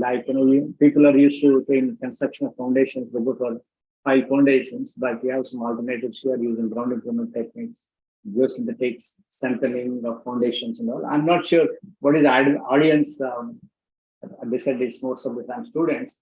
And then the sustainable materials, like particularly when you're trying to have so much of recycled materials in civil engineering, like there's so much of construction was happening, but we don't have suitable methods of using the reconstruction, using the recycled materials and make them useful. Then you have sustainable energy, where people talk about, the same piles, they can use as energy, like in the ground, there are some temperature differences, and that can be made use of to capture some energy. This is the serious work that happens in the UK and Australia and other places. Then even the landfill covers, say for example, a lot of dump sites, they have a lot of covers. One can put solar panels on them. Then sustainable rehabilitation and maintenance, like building rehabilitation, and I'll show you a lot of examples. Sustainable rehabilitation, like if there's something wrong, can you do rather than a routine repair, can you do it sustainably? And then how do you maintain it? Like, can you at least do maintenance? Then geohazards, this, we have so many problems like landslides, levee failures. I think most of the ground failures that we see in India or abroad, they're all called geohazards, and we continue to face them. And if you're able to really use in a way that they're prevented or minimized by a sustainable manner, that's good.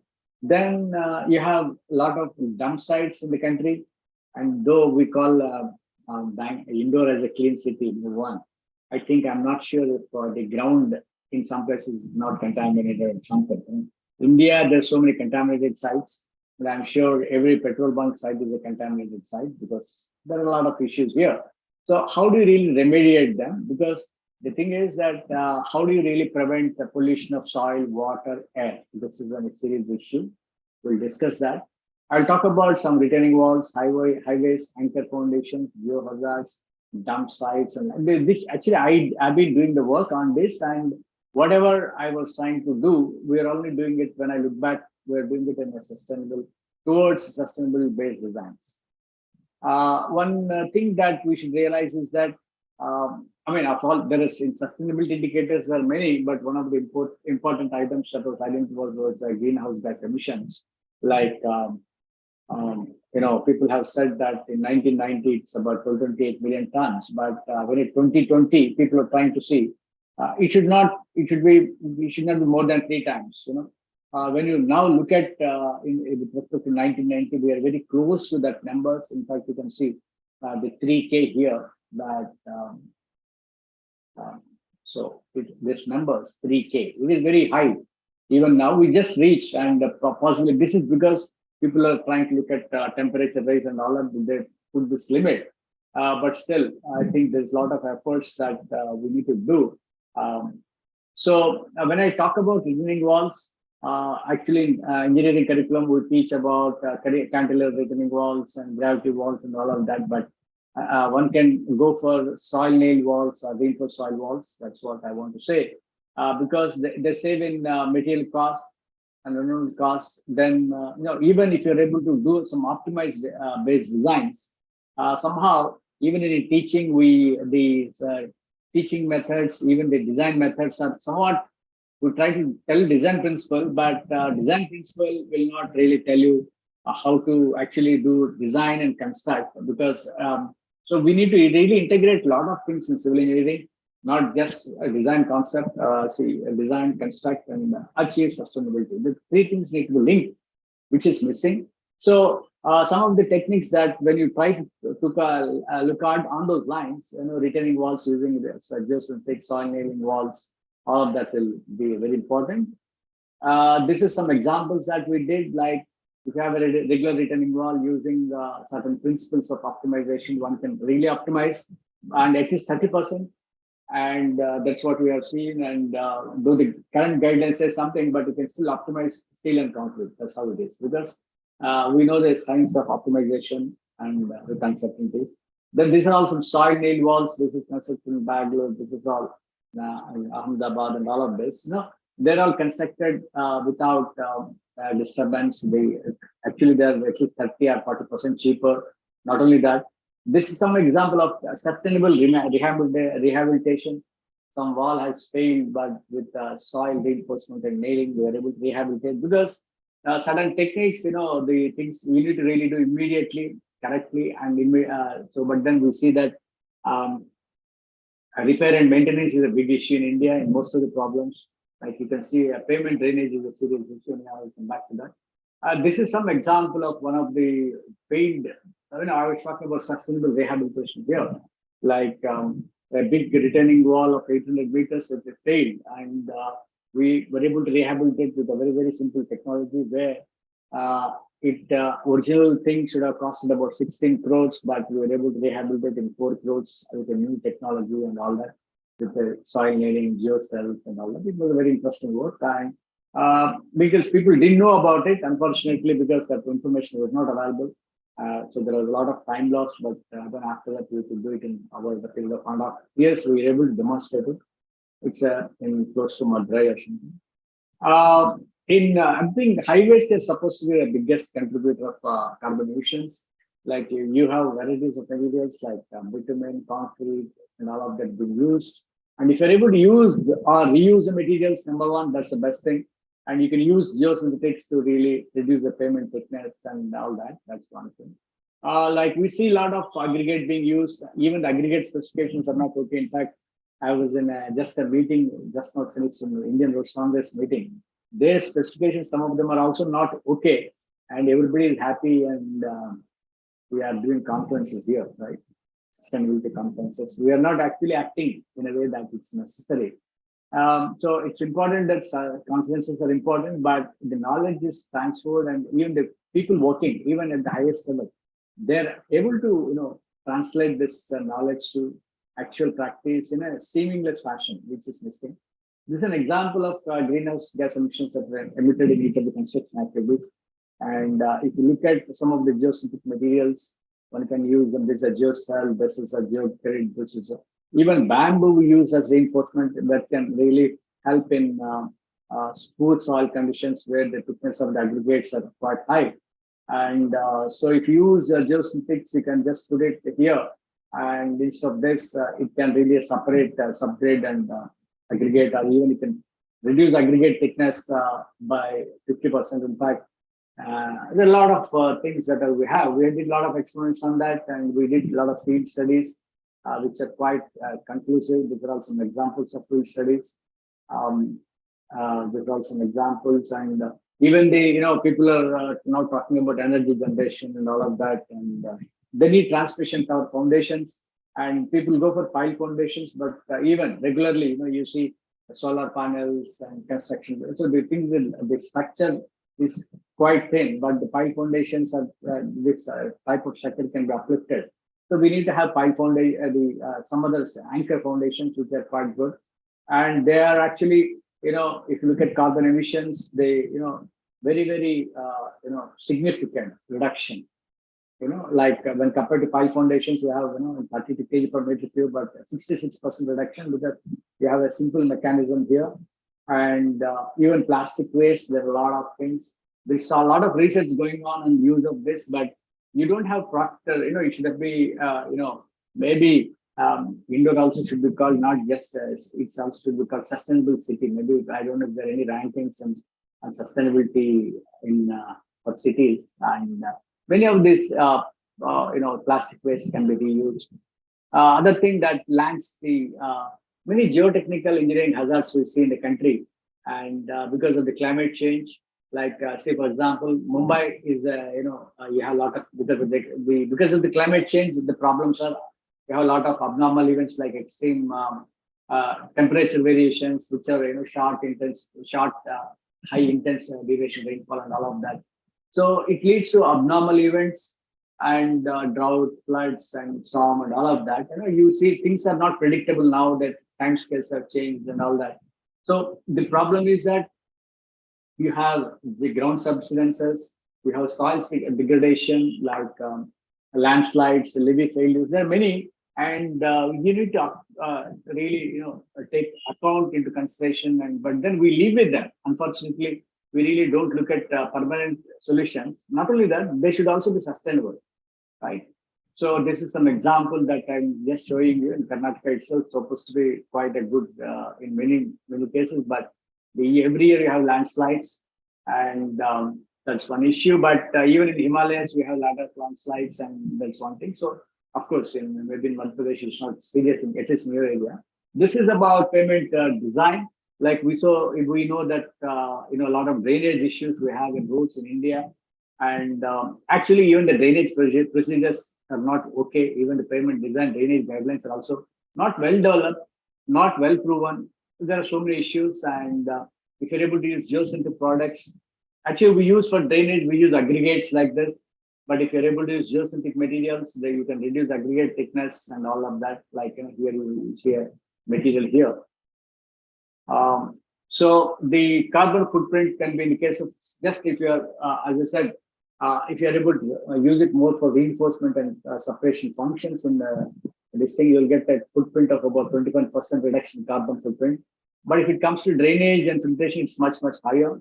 Of course, these numbers we need to do for a case to case. Like people now, I think, in fact, we have so many software for evaluation. In fact, people can do a small project on this.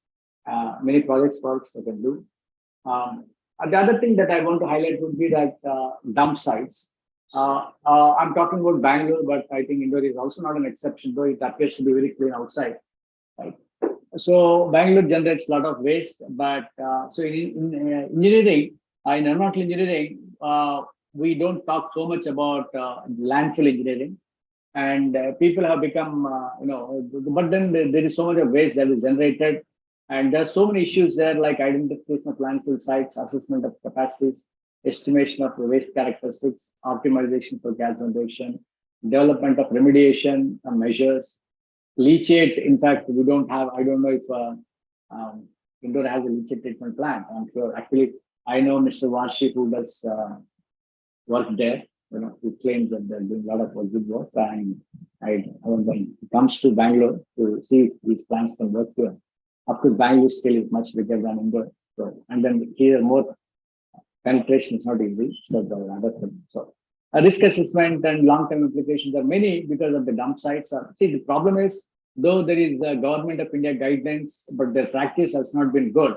So with the result that they become like dump sites. I think that you can have in every city, like even Delhi, it's burning, you have Gajipur lands or all these dump sites. They don't know how to really reclaim the waste. They say biomining, bioremediation.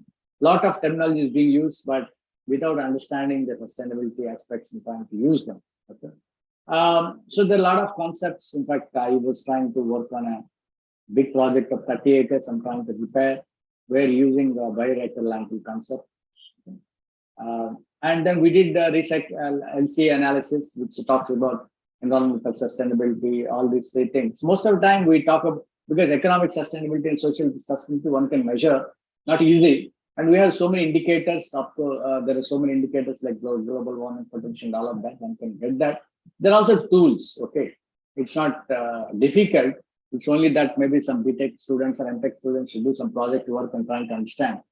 For a particular project, maybe in many projects in Indore, what can be done. So I was just trying to do for it.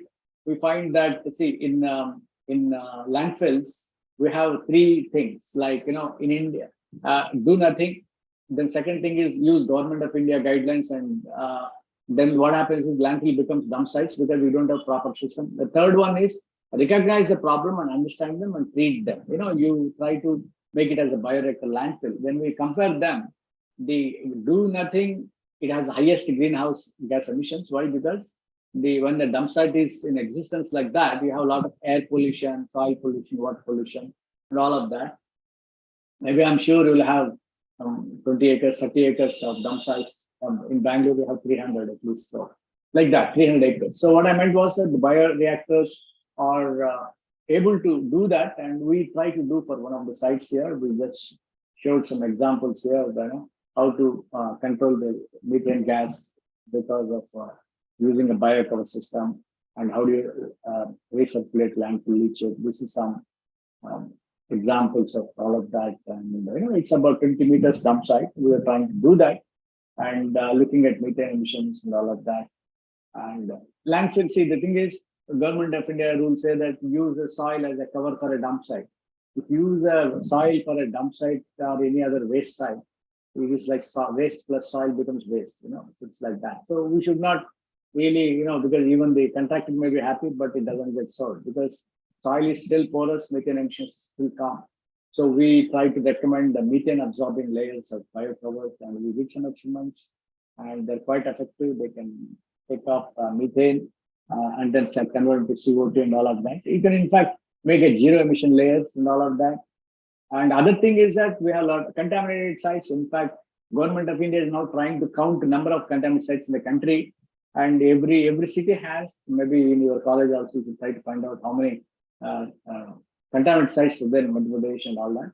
So we're trying to look at one area, which is, industrial areas. Most of the time they have all these problems because industry areas, we want to encourage industries, but their practices are always poor. With the result that there will be a lot of pollutions, and this is one of the areas where it got contaminated. And in fact, we are able to examine them with, sustainability analysis using, proper structure. Like, there are again many treatment methods for contaminated sites, like pump and treat and bioreactor. There are many methods that we have. We're trying to examine all of those methods and then trying to see which methods are better. See, as I said here, environmental assessment, it includes global warming, resource depletion, acidification, putrefaction, all of this. There are so many measures, and this can be quantified. You have the software like OpenLCA and Gabi and many others. One can use that. Economic assessment, we have to have this sort of information.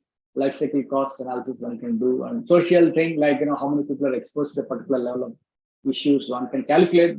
Somewhat this becomes a little tricky, but we need to do some survey. But definitely these are all doable, both of them, right? So one can come out and then look at so particularly when you want to set the house in order, you have different methods, and you can do some sort of analysis and look at some life cycle results. You can put them. In fact, we have done for a couple of sites. Some results like the payment, like I showed you some examples.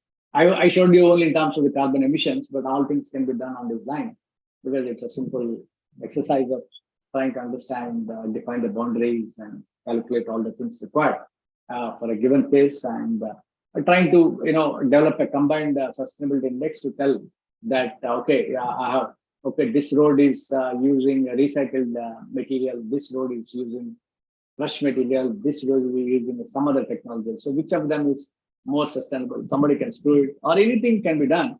So there are a lot of opportunities for engineering community. I think it's a chance and an opportunity that I think at least the civil engineering or engineers need to embrace this sustainability, because I think that's the way one to move forward, to show that we mean a lot and we do a lot. So geotechnics, I mean, anything connected with ground, right? We live on ground, we dump. I mean, but unfortunately, the understanding of geotechnics of treatment in many things are very, very poor, like we don't understand. So I just highlighted based on my own experience on how, say, for example, retaining walls can be used in sustainability designs. Like retaining walls, you need big infrastructure, but if you go with geosynthetics or some of them, they're very good. Like even so, recycle materials in a big way.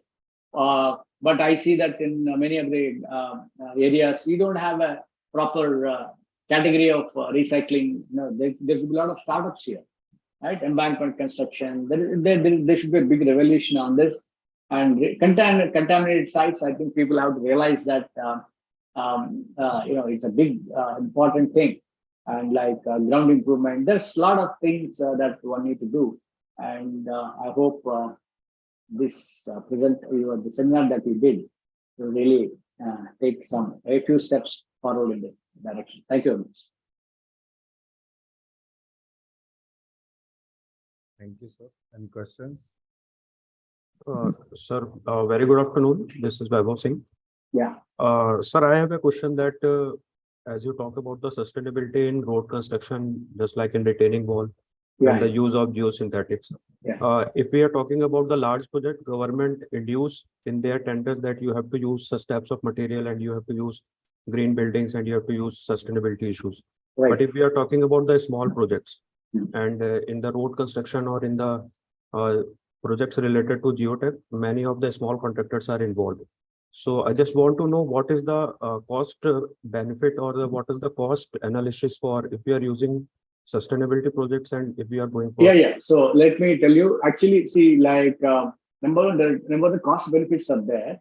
Not only that, the quality of life, number of cycles of, say, for example, if you're talking about road payment, number of road repetitions are much higher, at least 30, 40, 50 times higher. Because we have a reinforcement, it takes a load. It's not it doesn't completely come on the aggregate and the soil. So we're designing it properly with the result that number one, the costs are effective, performance is effective. And if you look at life cycle cost analysis, definitely maintenance and all is going to be cheaper.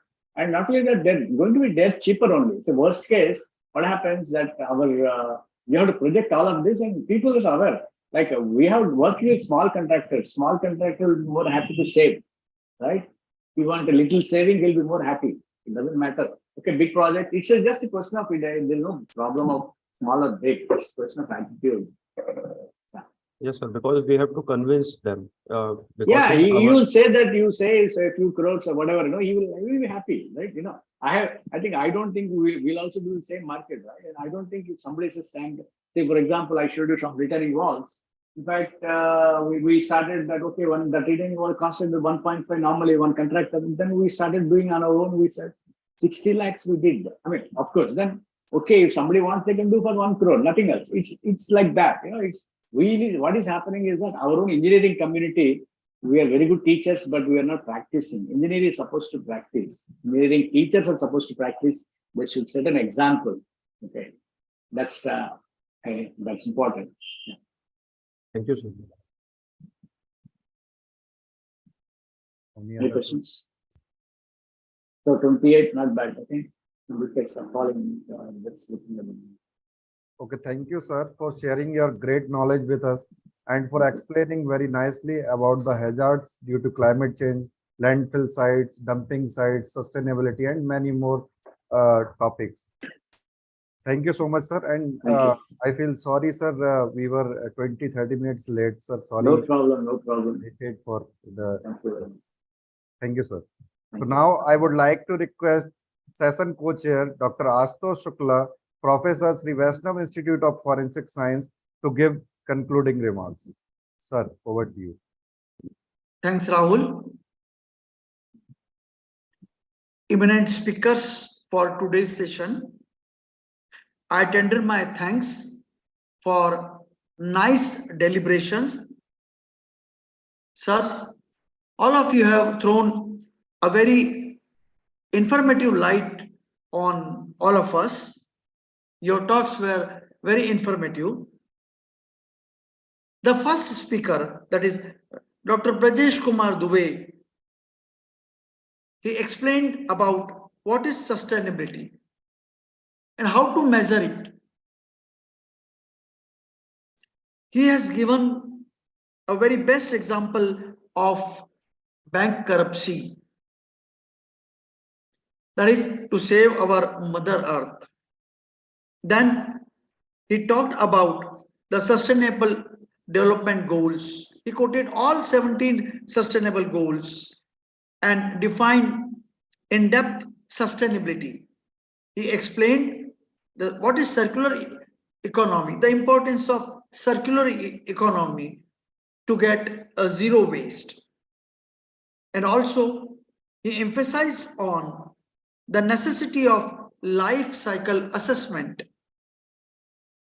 and indirect pollution. He has also explained that how these electrical vehicles indirectly they are polluting. So we have to find out sustainable methods to overcome from these type of pollutions. Then our second speaker, he very well explained a project, that is, he has taken the project of Vellore city, and he explained the various nitty-gritties while designing various nitty-gritties and all these things that one has to take while designing the project. Then our third speaker, that is Professor Shiv Kumar Babu. He talked about sustainable geotechniques. He explained the significant role of these and how to achieve sustainability. He talked about sustainable designs, ground improvement techniques, and other things. Then he also talked about sustainable materials, recycling of waste materials, that is fly ash, geotextiles, a very good examples of geotextiles, and also your plastic, recycling of plastic materials by giving a plastic bottles, example of plastic bottles. He also talked about sustainable energy, geothermal energy, and all these things. So in this way, all of them, they have very nicely, all our eminent speakers today, they have enlightened today's this deliberation very well. Thanks again, sir.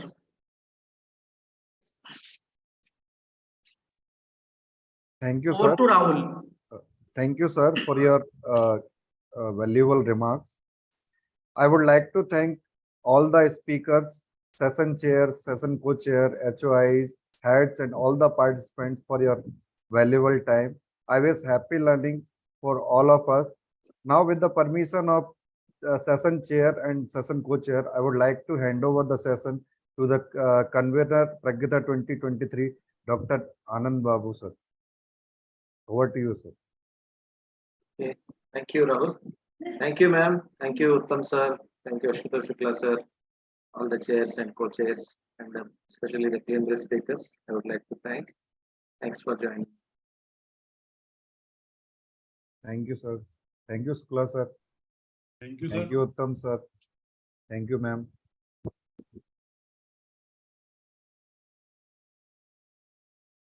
So we can close the session. Then with 3 o'clock, we'll be meeting for the technical session. Okay. Thank you, ma'am. Okay, sir. Thank you, sir.